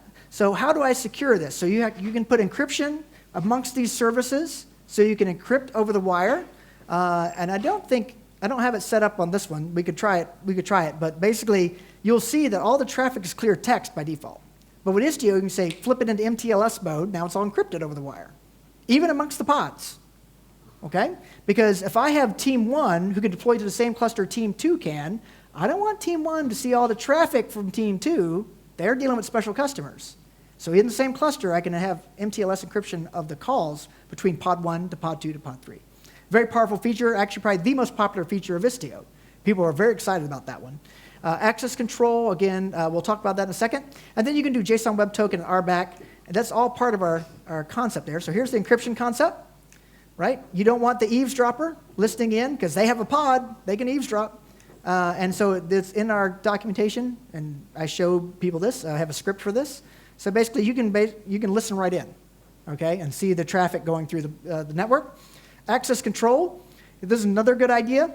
I want customer to call preference and preference to call recommendation. That is the only valid call path for my microservices. I don't want recommendation to recursively call customer. That might just be a rule that we have in our business, okay? Because that just gets weird. It would work. It works fine, right? But we just don't want that. So therefore, you lock it down. You can basically lock down the customer direct to recommendation with bypassing preference, and you can lock down the recommendation to customer. You can lock down the preference calling customer, you know what I mean? In other words, you can lock down all the paths you don't want for your customer invocations. So that's another thing that's actually pretty powerful. And then this one thing that you'll see, and actually we've been changing our documentation on this, it's called Keycloak. It's a JSON Web Token. God, I'm so old at this point. Google Web Toolkit. Anybody remember that? Every time, because in Europe, you actually call this GWT. In the US, we call it JWT. But in Europe, it's GWT. And the reason that's funny is because GWT is something completely different. It's called Google Web Toolkit. This is JSON Web Token. Right? It's the token, so you can basically carry it around, and then you're authenticated. And so the concept of the Keycloak being your authentication engine, giving you the JSON Web Token. And so we had docs on how to configure that and use that with Istio. And that's kind of just a high level, all right? And also they made a bunch of changes with 1.0. So it was called a route rule. So if you see old content, like my old version of the book, you'll see route rule and destination policy, egress rule. And in the new version of the book, the second edition, you'll see virtual service, destination rule, service entry, gateway, things like that. So they changed terms. So I want to make sure you have that, but let's kind of keep going here. Okay? So let's talk about one new thing besides microservices. I like this quote, be happy but never satisfied. So you're thinking, wow, I've talked about way too much stuff already, and I'm already tired, and it's the end of the day, my brain is fried. Let's fry it some more. Okay? Let there be functions. So in my mesh of services, I actually don't want microservices. I want these concepts of functions now. I want to be serverless. Because microservices is so old school. And actually, for those people who have been paying attention, microservices is a 2012 architectural style. It is literally 7 years old at this point in time. So the stuff I've been talking about, it's like 7 years ago, Netflix showed us how to do that. Literally 7 years ago, they showed us how to do it. That's when they open sourced all the parts to it and said, this is how we do it. And that's when Amazon came out and said, oh yeah, that's how we do it too. And all the unicorns were like, what are you talking about? Amazon came out and was like, we've been doing it for 8 years, from 2012, right? We did it back in 2002, 2004. So it's a funny conversation. So we in this, the world we live in, it's like, hey, it's 2019. We're just now starting this architecture, yet the world has moved on. So what about event-driven or serverless architecture? And the key thing to understand in this architecture is there a service I can use versus having to build it on my own? In other words, it's really serverless because of backend as a service or software as a service. And kind of explain that. So I need HTTP traffic in and out of my overall application. That is known as an API gateway now. It might be Nginx, it might be HA proxy, it might be some other derivative of those things, or it might be the Amazon API gateway, it might be the Google API gateway. But you don't want to have to build Nginx on your own. Why write that code if you don't have to? Or better yet, has anyone here actually tried to be an Nginx programmer? Anybody actually built their app in Nginx, meaning Lua, the Lua program? So you write code in Lua, right, to extend Nginx to give it all kinds of cool capabilities. You don't really want to do that if you don't have to. How does that add value to your business? It's kind of the point. So why not get one of those out of the box? Don't build one on your own. SSO, I just showed you Keycloak as an example. Mentioned that if you want an open source SSO, go get Keycloak. You can run it on your own infrastructure. Or better yet, just go get one of the cloud provider SSOs. Don't build that on your own. You can issue JSON web tokens yourself. You can write all that logic yourself, but you don't have to, right? Especially for different users, and also you want a federated login. With Keycloak, you can basically say, make it the GitHub login, the Twitter login, the Facebook login, and all that. You could write all that code yourself, or you could just simply use it. Storage is a great example. Storage was the very first service on the public cloud. You guys don't know that, do you? Everybody probably thinks EC2 was first. VMs for rent, but it was actually S3 that was first. So if you think of the very first, what's notable as a cloud service was S3 from Amazon. And so therefore, why would you want to build your own content delivery network? Why would you want to build your own globally distributed storage network with data centers around the globe when you could just put your files up on S3 and then you're done? Better yet, if you have an application that uploads files, like through a mobile application, you let your users take photos. Let's say it's an insurance claim, to take a photo of their broken car or a PDF or whatever, that gets stored on S3 for almost all of us. You guys are probably using S3 in part of your infrastructure for your applications already, right? Anyone using S3? And if, you couldn't admit to it though, right? No, we're not doing it. Cache as a service, database as a service. I make this point because I know Java teams. I've been in Java world for, 20 plus years at this point, since 1997. And guess what Java people love doing? They're like, I can write my own database engine. Why would I want one of your guys' database engines? Oh, I can write my own message broker. That's right. So, and we used to write our own MVCs. We probably still do. You probably still have a project inside your company that has their own model view controller framework for Java people because you can. But this new way of thinking is you don't build it again, you use what you can, right? So you only fill in the gaps with your big old microservices once you've actually acquired the pieces of your infrastructure that you can just use. Ideally, you're using a messaging broker, not building a messaging broker. You're using a caching service, not building a caching service. You're using a database service and notification service. And then here's the trick. The big components are your microservices. Those are the big ones. But then you hook these things together in an event-driven way through the concept of functions. This is a new goal. Now, I'm not saying anybody's here yet. The only real team that's here yet is Amazon and Lambda, right? They got all this. No one else really does. We don't have it in the Knative universe. I simply paint this picture because this is where we got to go from a Knative standpoint if we truly want to be successful with this new architectural pattern. you, of course, will consume this as a user, right? Your users, your business-to-business users here, like my little factory, your desktop users, your mobile users are going to communicate directly with the gateway, the storage, the SSO, and maybe even push notifications. That's how the user interacts with those different APIs. But what's behind here are event-driven functions which hook and wire the pieces together. That's kind of the goal, all right? This is really crazy. For Java people in particular, you're like, wait a second, are you telling me my component is not always on? Right. It's a fundamentally different way of thinking, okay? So let's see. I like this quote. You must be shapeless and formless like water. That's great, okay? All right, so let's kind of show you this Knative piece. So Knative comes in 3 components: build, serving, and eventing. What I was describing there is more serving and eventing. If you notice, the build has a red line through it right now, because a lot is changing in the world of Knative build. As a matter of fact, Knative build became so popular on its own, it's actually graduated to its own special project. So that's why there's still build elements of Knative, but a lot of it got moved on to a whole new project, and we think the rest will move on soon. So you might be Knative will end up being 2 things: serving and eventing, and Knative build becomes something called Tecton, which I have a slide on that later. Okay, but the goal of Knative was basically to take everything that we see in the Kubernetes platform and Kubernetes ecosystem, where people were building function as a service and serverless architectures on top of Kubernetes, and we wanted to bring the core key primitives of all those platforms back into its own separate project. That was the goal that Google had when they created the Knative project, are these common things that everyone needs, like scale up from 0 and down to 0, they must have liked it, that you could do that within the context of one single application instead of figuring out one of the 15 other vendors to choose from. So that was really the goal. So the real interesting stuff here is to scale to 0, because if there's no pod, there's no memory. The computer shut down. Your Java code's no longer running. There's no pod. And that might be okay, because here's the real thing, and this is hard to describe, and I probably should figure out a different way to visualize it. In the old world we've always lived in, remember I said I deployed on Friday night, had to be ready by Monday morning. I talked about the fact that you deploy every 6 months or every 3 months like clockwork, and that's what you want.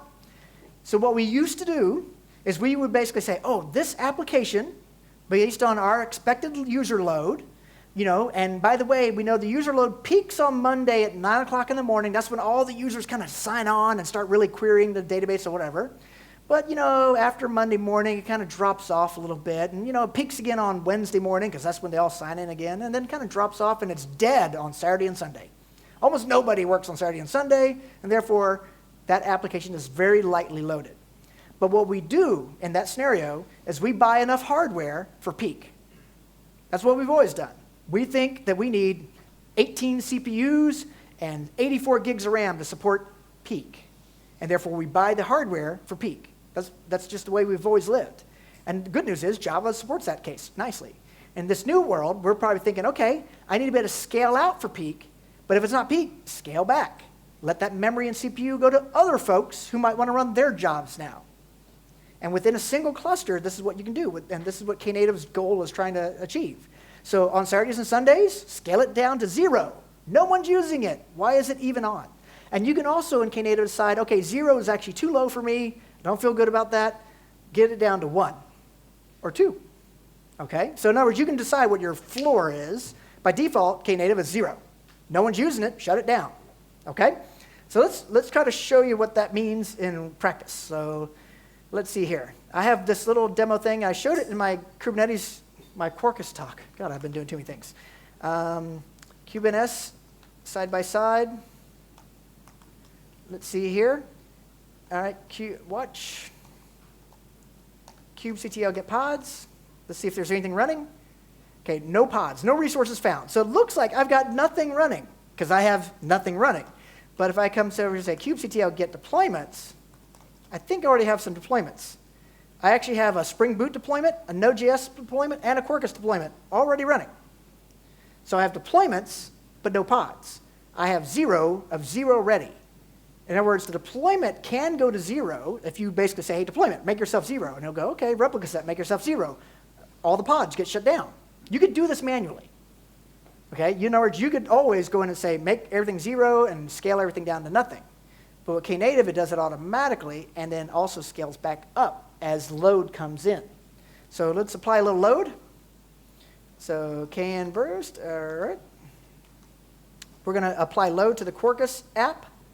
So it's going to send in 40 concurrent users. And based on the 40, it's going to try to store 4 pods, because I've configured it that way. You can decide what the ratio should be. But basically, in a panic attack, oh my God, 40 people just woke up all of a sudden, hit the button. I'm going to try to get somebody online to answer these 40 users right now. And it's growing as hard as it can. And you can see it's got 2 of them up, third one up, and is the 4th one come up? Yeah, you know, but it's basically doing that in real time. So kubectl get pods, O wide. Let's see here, I'm curious to know. You can see they're on different nodes, worker nodes, so it's going out across the cluster, right? Run, run, run, run. We're in a panic. Bad things have happened. Get pods. And here's what's kind of funny about that. Okay, I got 4. And I can come in here and run this again. I can throw a bunch of load at it again one more time. But what's kind of cool, you know, now it's responding super fast. It actually held the traffic momentarily as it tried to get the infrastructure stood up, and then lets the traffic through as the infrastructure comes online. And notice what's happening right now. Even though I'm still hitting it like really hard, it now realizes, 40 users, I could handle that with one of these pods, which is true, right? But I've configured it so that it goes into more of a panic and tries to say, oh my God, there's a whole bunch of traffic. Let me start up a bunch of pods just in case. So this concept, so 4 might be my peak, but I don't have enough load right now to justify those 4 things being online. All using memory, all using CPU. So if I come in here now and say, let me just keep a polar, this polar is just going to be a single user every a third of a second, half a second, whatever I got it configured for. It's just, you know, curl command. So because a single user is coming in, or at least a bit of traffic is coming in, it'll keep the pod alive. If I stop the traffic to this guy, and this actually could be it's on the public internet too. If I give you the URL to it, you could be touching the same thing. But your touches would keep it alive. But what happens if nobody touches it, in 90 seconds it scales down automatically. That's the default in Knative. Wait 90 seconds. And it's 90 seconds plus some leeway, right? It might be 100 seconds, 120 seconds. I've never seen it go up to 2 minutes, but it depends on a lot of factors, you know, because it's also got to get CPU to make this decision. If you've completely wasted your cluster, and I've done that before, like I've completely overloaded the thing, it might take a little while to get to this logic. But it says, you know what, no one's touched this thing for 90 seconds. Let's just shut it down. And so if you're watching, get deployments again. It helps if you spell deployments correctly. Watch, kubectl get deployments, and you got to say get. All right, see right there, it says 1 for 1. And if we wait about, I don't know, probably 30 more seconds or so, we'll see that go. It'll basically say, hey, deployment. No one's touching it. Your go to 0. Replica set goes to 0. Pod gets terminated. Basically, it kills the pod. And so we can wait a little bit longer, or we won't, because I want to show you Node.js. So here's the kind of thing that's cool about this.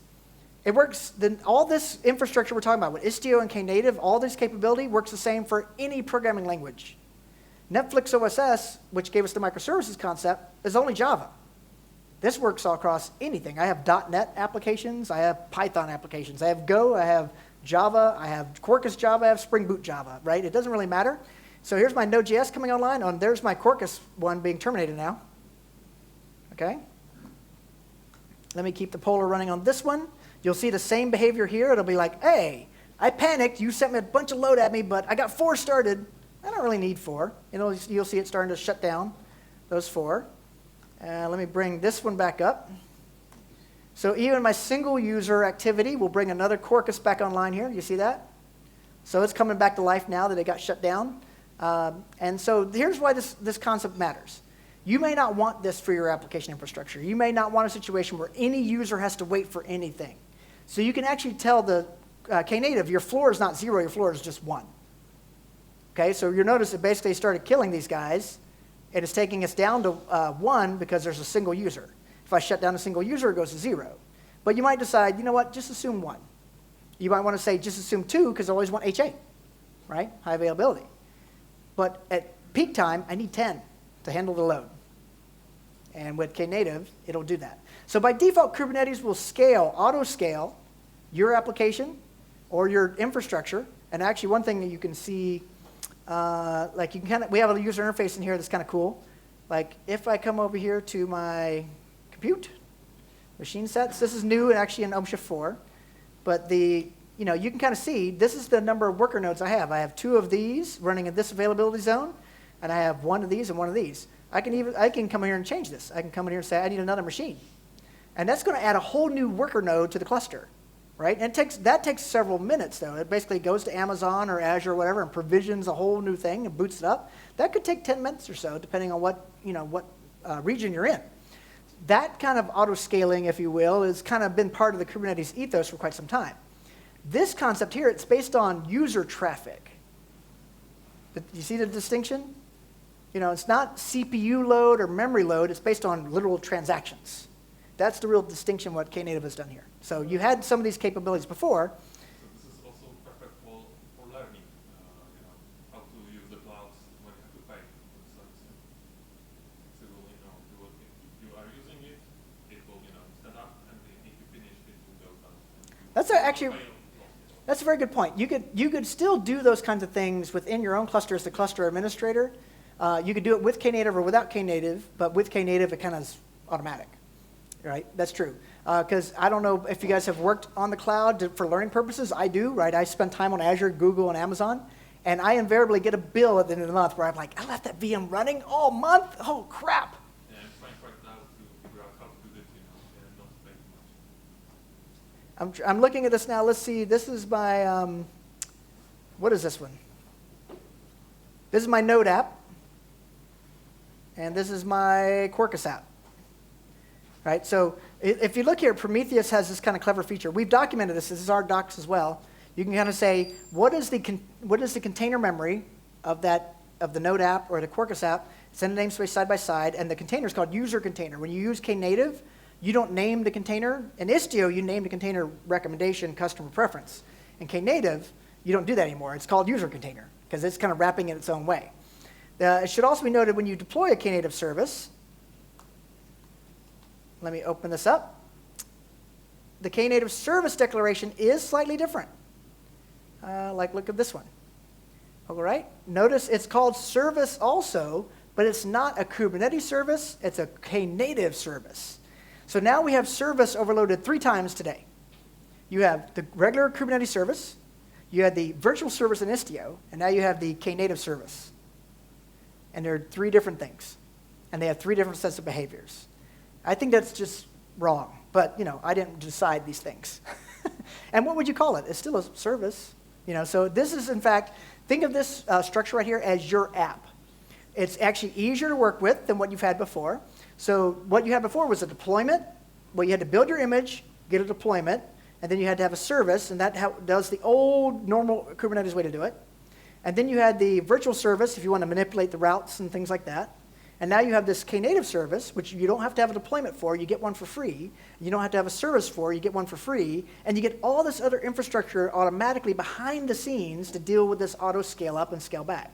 Okay? But you basically are interacting. And this is also, again, done through a CRD, custom resource definition. It's a custom resource called service for Knative, just like virtual service and Kafka. Here, you can see the auto scaling target here. That is how I got the 4 pods out of 40 concurrent users.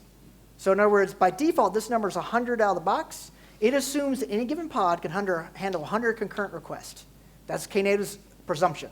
100 concurrent requests for any pod.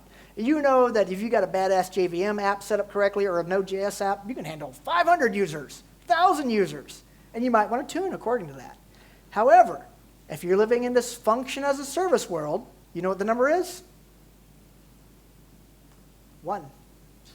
If you're dealing with Amazon Lambda, that's 1. Okay? Your concurrency factor is 1.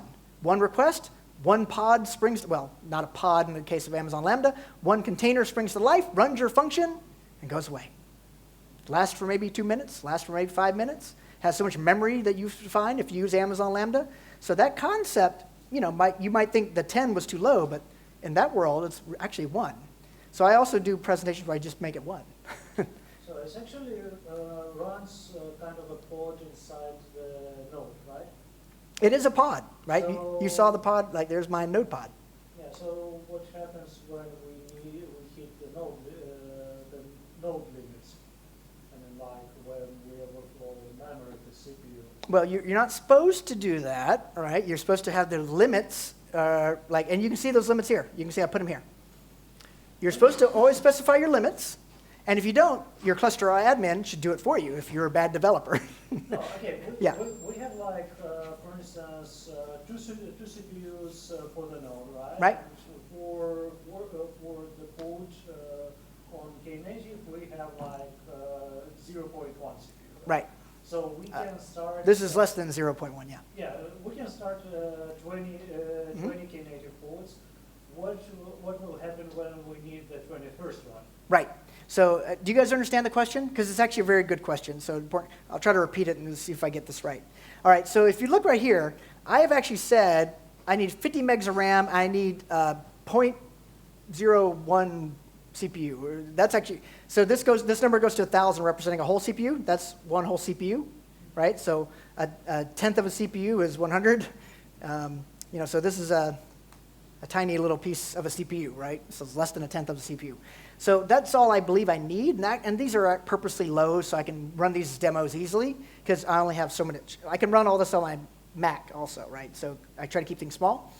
And I mentioned this because if you have larger apps, then you can't show the scaling out and stuff like that. So when we run a class with students on their laptop, you'll see it happen a lot. People run out of resources. But that's exactly what he's trying to ask for. What happens if I have a node? I have my nodes, my worker nodes, and it already is kind of pushing the maximum on CPU usage and memory usage. And we have like, I'm just going to show you this. Where is it? Right here. I'm just going to pop this open if I can real quick. I don't know if I've run this yet.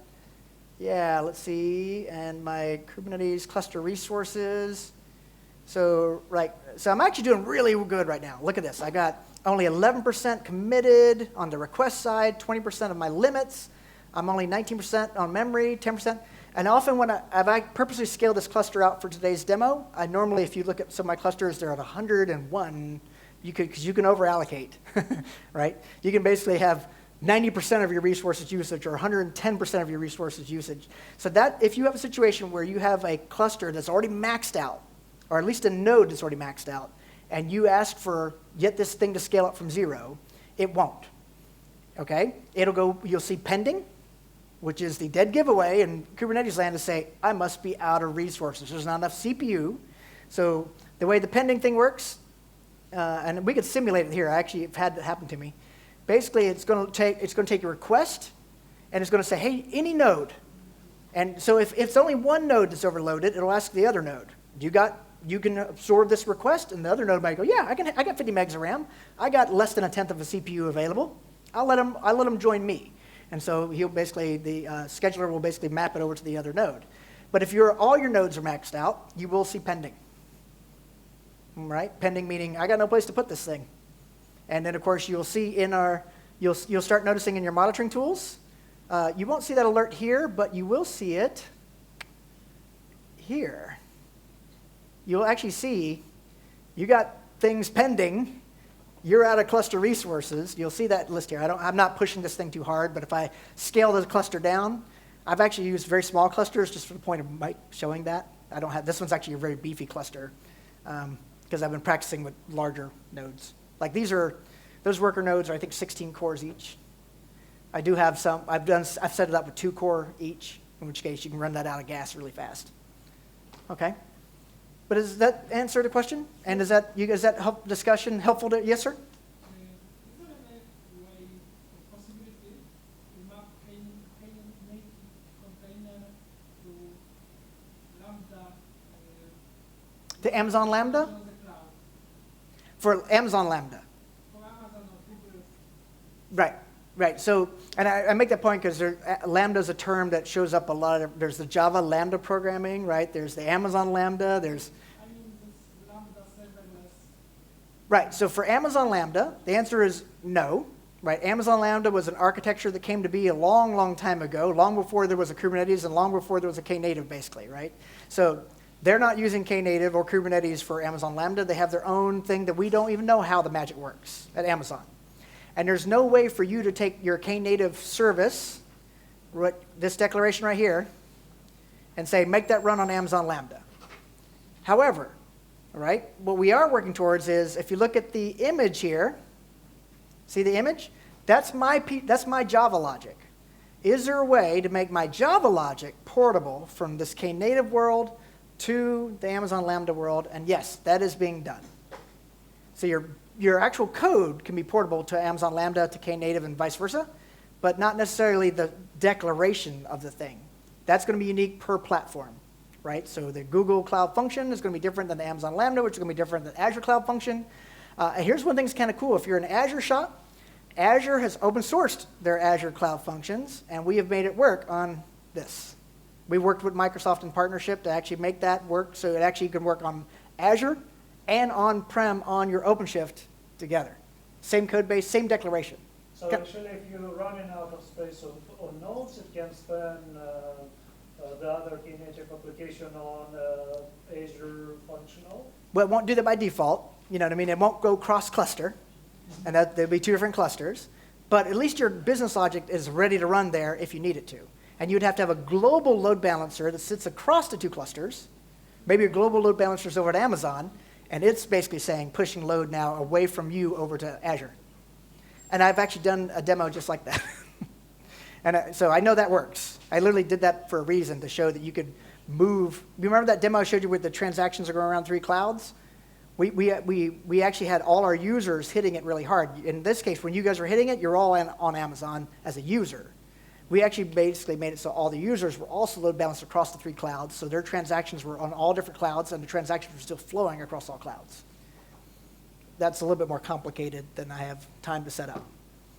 Yeah, so you would have to have a global load balancer. And you can buy, there's global load balancers from different third parties too, if you don't like one of the cloud providers. Yeah, and still you can actually force the Kubernetes to spawn another node if you are running out of space, right?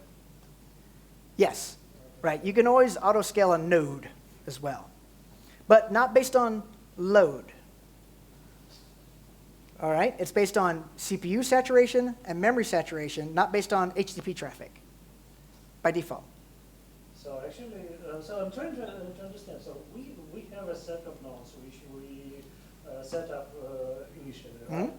Then we start spawning out Knative ports.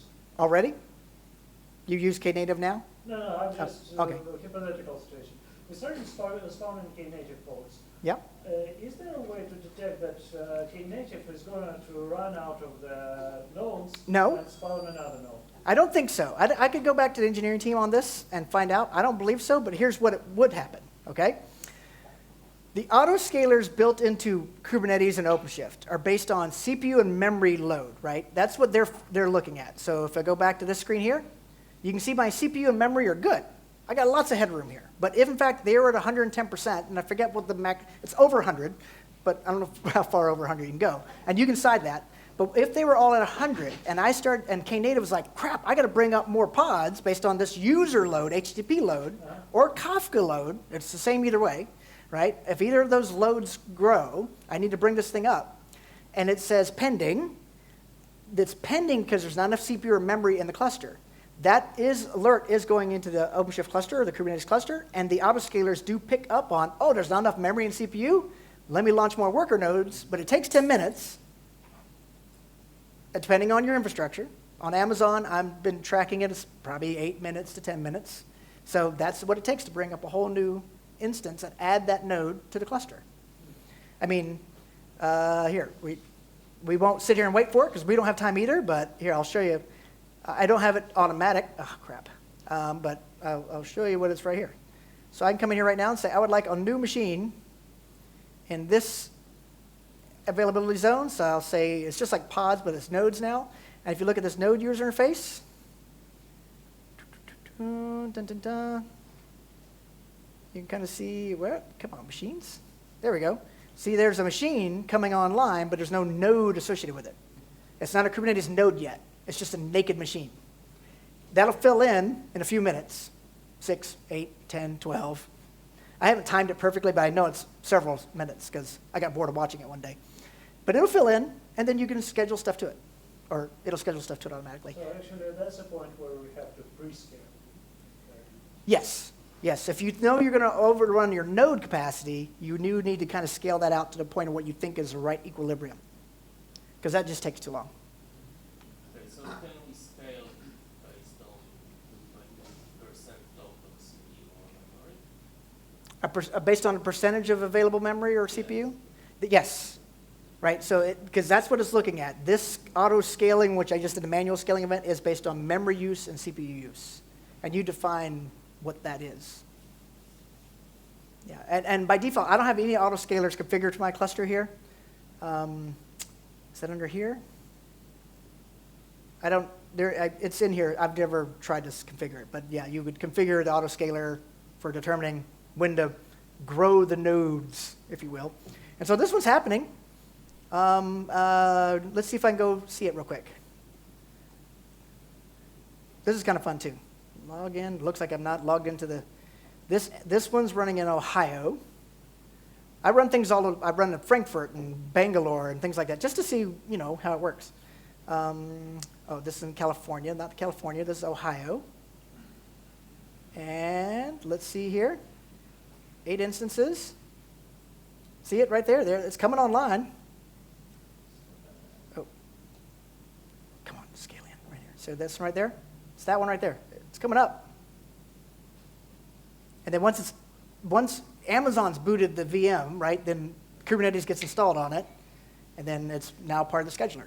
It takes load from our perspective as users, right? But we've already killed a few minutes waiting for it.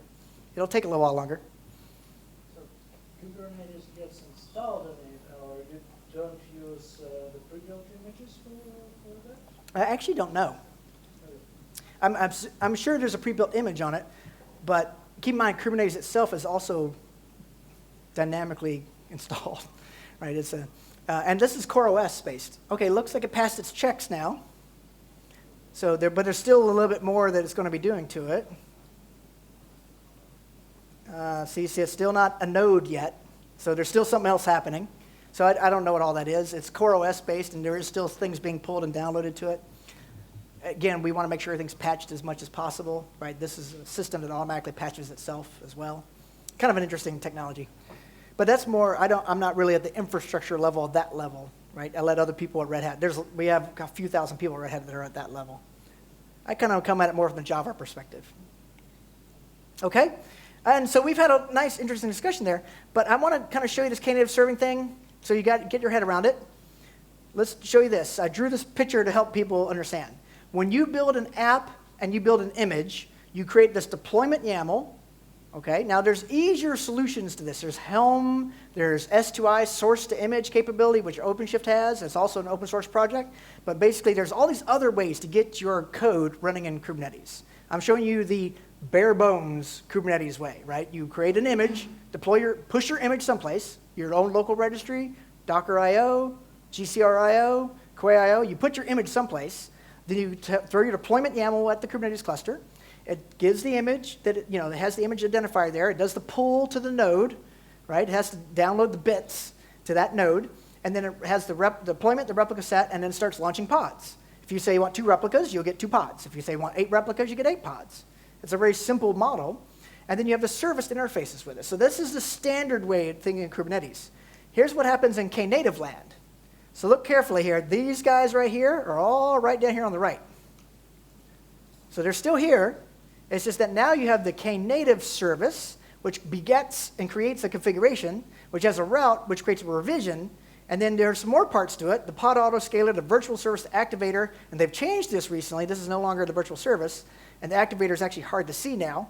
But the concept is that this is all the infrastructure they put in place to do the autoscale from 0 based on user load. Okay? Because by default, in the old way, if there's no pod, there's nothing to respond to a user. The user gets a 503 or 404, whatever they get. In this case, it holds the load, scale up, scale up, scale up, then send the traffic through, and that's what all this other stuff is. So here's the thing. Think about it. I showed you I have these deployments, kubectl get deployments, And you can see I'm all at 0 pods now. Deployments, you can see it's all 0 for 0. I still have my replica set, get RS. You can see they're all 0. And I have no pods. Watch kubectl get pods. And then I have all this other stuff. kubectl get kservice. You can see there's these K services now, and that is the Knative service. And there's all these other things. kubectl get configuration, get config. I can get the revisions. I can get all these other things. And let me kind of show you this. kubectl get endpoints. All right, let's see here. Notice the endpoints. Let's see if we can do this. Watch. kubectl get endpoints. I don't know if this will be obvious or not. This is a kind of a tricky thing to see. Let's see if we can see it. I'm going to put some load back on it. That should make the Quarkus app come back to life. Okay, and if you watch closely, you'll see actually the endpoints change, but I think it's not even on screen here. Let's try it. Yeah, so this may not work because I can't even see the Quarkus one. So it changed. So it's these guys down here. See that right there is the endpoint. 72, that is in fact the pod endpoint. Notice this one though for node and booted, Spring Boot, a little bit different. Let's see here, can poll. It's hard to demo these things. That's why I use all these little windows. Again, so we're bringing up node. Notice it's 0 of node, and notice there's 2 sidecars now, right? There's the Istio sidecar and the Knative sidecar. That's why it's 3 of 3. And watch the endpoints though. So this endpoint should be the activator endpoint IP address. And see what it did there? Now it's actually going to that one. And if I do my kubectl get pods, show labels, and let's see, oh, not show labels, sorry. Get pods, this one, let's just do this, node. Notice that it has a very funny pod name now, and because Knative is generating that automatically. Describe pod, and so yeah, so if you kind of notice there, that's the pod IP address. So the pod IP address gets mapped to the endpoint when the pod is alive. When the pod downscales, you'll see the endpoint change back to what's called the activator. Yeah, so this one's going back to the activator now. kubectl get pods, and there should be no more the Quarkus one. No, it still says it's up. But it is kind of one of, okay, no, it is terminating. So that's why you see what's happened here. So the way to understand this, and I guess we're out of time, but the way to understand this is most of what you see, all this magic you saw today, at the end of the day, is manipulation of this thing called IP tables. And actually, it's no longer IP tables as of this very moment. It's switched to something else called IF tables or something. I have to go look. The Linux guys actually care a lot about this. And it's like, but what's happening is, with IP tables, one of the things you could always do at the Linux level is you could always change the routing logic associated with a computer, right? Basically, stuff comes in on this IP address, send all that traffic to this other IP address, this IP address, this IP address. You just basically move the packets any way you want. That's the beautiful thing of IP tables. You can constantly change that. And so if you think of how the service works, you think of how the Knative service works, you think of how the virtual service works, that's what they're doing, okay? So the service who's load balancing across the different pods, that's because it can manipulate IP tables. They can say, hey, let's go this way and this way. What Envoy is doing is manipulating IP tables. What Knative is doing, what you just saw here, is manipulating IP tables. That's really what's happening at the underlying Linux level. It's simply changing way packets flow in all these very, very clever ways so it can do these interesting things. That's how they defy the laws of gravity and physics with their, hold the traffic until there's something ready. Something has to hold the traffic. You can't have things going to nothing, right? Transactions or things coming across the internet have to have a port to connect to, a socket that is open, bits are flowing, bits can't just go nowhere. Somebody's got to buffer the bits that are coming over the wire until such a point there's a pod available to send the bits through to. So that's what's really happening here. And so if I go back to Quarkus, KN polar. Okay. Why is it not completing? What did I do? Dot KN polar. And then we can make this the last bit here. So it's going to, now it's applying load, and we should see this change to the real IP address of the pod once the pod is up and has a real IP address. So it's a very subtle thing, but it's, this is really the magic of how this stuff works. So I don't have my watch for my pods, so it's initializing. So let's bring those pods up. Come on, pod. And then we'll see the endpoint change if all goes well. So it's got to go 3 by 3, though. Oh, man, look, I did get an error here. This is new. These errors did not occur before. But there it goes. It's now running. And you can see the endpoint change to the real pod IP address. So that's kind of the magic of how this thing works underneath the covers. One thing I should just show you, though, if you look at the code is slightly different than what you might have expected. It looks like you would look like a standard Spring Boot app, standard Quarkus app, standard Node.js app, but for one subtle difference. Oh, this is not even the one. Let me bring up the right one. One subtle difference in the actual code itself, and that is right. Media greet. It's the get. This is not right.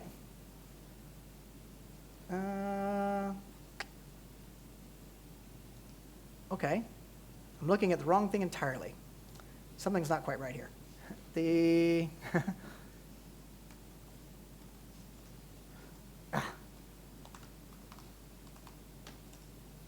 Let's look at this one. And who knows? I've made so many changes on this application, on these things. So right there, get. Oh, interesting. This is not set up the way I expected. I know why. Okay, I've now confused myself. Let me show you this, though, and then we'll let you guys go after we tell you one more thing, because I want to see the code is slightly different. But where is the code slightly different? Oh, wait. Okay, Knative tutorial, and I'll just tell you that in a second. And app. And greeter. If you use Knative eventing, we've been only looking at Knative serving. If you use Knative eventing, you will see that the code is slightly different, and it's only for one reason. Knative eventing always looks for a post on root, and what you get is a JSON payload, which is a cloud event JSON. So Knative eventing, which abstracts the inbound logic from the load, right? The load could be Kafka, it could be FTP, it could be AWS SQS, it could be GCP pub sub. Knative eventing's job is to abstract all that and still give you the auto scaling and all the magic that you saw earlier with HTTP. But if you don't want just HTTP, you want Kafka to do that, you want Amazon pub sub to do that, it's going to come through this post method. So you got to have that method, and you got to accept JSON, and you got to know it's JSON coming. That's all. And then you can map it any way you want in your logic. So that's the difference between Knative eventing versus regular Knative serving. And so let's kind of wrap things up. As I mentioned, there's this thing called Tecton, which is Knative build. One thing I want you guys to be aware of in this deck is all this other set of resources. I actually run 3-hour sessions on Istio and 3-hour sessions on Knative with O'Reilly every month, approximately. There's the intro class for this was 9 Steps to Awesome. There's a recording here. And here's the link to the slide deck. And here's a link to the Istio tutorial, which actually walks you through everything we did today, but you can do it on your own laptop. Okay? We have it all documented. It's called the Istio tutorial. Their slide deck for that is Istio intro. The same thing for Knative. We got a big, long tutorial document. It's all GitHub markdown files, right? And so everything on GitHub. The Knative tutorial walks you through everything I showed you today, plus a little bit more. And that's also this presentation deck here. There's also a Quarkus tutorial that we've been working on, my team specifically. And again, we give you the slide deck, as well as, and there's a recording. So like these two guys don't really have recordings per se. The 9 Steps does have a recording out on YouTube. These two I'm still mostly running live with audiences. I just haven't had a chance. O'Reilly's been after me to sit down and record it. I just haven't recorded it yet. But you can at least get the documents that you can go through on your own. So like, let me pick on Knative here, or Istio, and bring that up. And come on. Uh-oh. and then you can go to it. Come on. So I've right down here, and you can look at the HTML version, and you can do these same things yourself. All right, so I did all these things with you guys, but you can kind of do it all on your own. All right, well, that is all we have time for today. I thank you so much for your time. One other book recommendation I would make, if you're going to be practicing microservices, Edson Yanaga actually was here in Krakow just a couple weeks ago. He came in to visit the Sabre team. But he wrote this book that specifically helps deal with the microservice database problem. If you're trying to get out of the microservice world or monolithic world where you had a single code base, single team, single database, now you're going multi-team, multi-pipeline, multi-microservice, and multi-database. How do you deal with that? So this is a phenomenal book that gives you a lot of tips and tricks on strategies for how you deal with your database. That's a very, very common set of issues. Did you check that out? And let me see, I'm going the wrong way. And there's a bunch of other links in here also. So this is all part of this deck, bit.ly 12 Ways Cloud. And you guys have access to all these things. Again, more free ebooks, but this is all on microservices. This is on Vertex, reactive microservices. There's not one of these books for Quarkus yet. Quarkus is still too new, just born in March. But we'll do one of these books maybe, January of next year or something like that. We'll get working on that. And so my last quote for you, don't fear failure, not failure, but low aim is the crime. Think about that for a second. Yes, sir. Do you have any recommendation regarding where to keep the private keys and things like that, used by the bots? I don't think I understand the question. Keys. Private key? Yeah. Oh. What kind of vault or what do you? Yeah. So, for I don't know if Red Hat has a recommendation, but people really like HashiCorp Vault. They do. That's the only one which I was thinking maybe you recommend. There are definitely some others out there, but I've never tried to drill down on that one with anybody. It has come up inside the company a few times. It's like, what do we recommend? And the answer was, we don't. You know what I mean? But this is actually the most popular by far, HashiCorp Vault. And but let me check this out. Hold on 1 second there, because it might be that there's something here, right? We are very focused on everything that shows up here in Operator Hub, because we want the people to have the additional operator capability. Let's see, let's map, security operator. So one of these might be a Vault-like thing, and I think Vault's in here too. I'd have to go look. I haven't had a chance to dig into all these guys yet. There's Hazelcast, Insight, MSQL, metering, MicroRocks. There's a lot of interesting things here. And so we are trying to get more of the ISV ecosystem to provide an operator, because that'll be the easiest thing to use within the context of the cluster. Like the Kafka thing I showed you earlier, right? Basically you now have this new object type. But thank you. We can go ahead and shut down and let them stop recording, because I know this gentleman's tired of holding this camera. But thank you also so much for your time. I'll be here for a while longer, though, and I can answer whatever the questions you might have. Thank you. Yeah, so come up and see me. Thank you.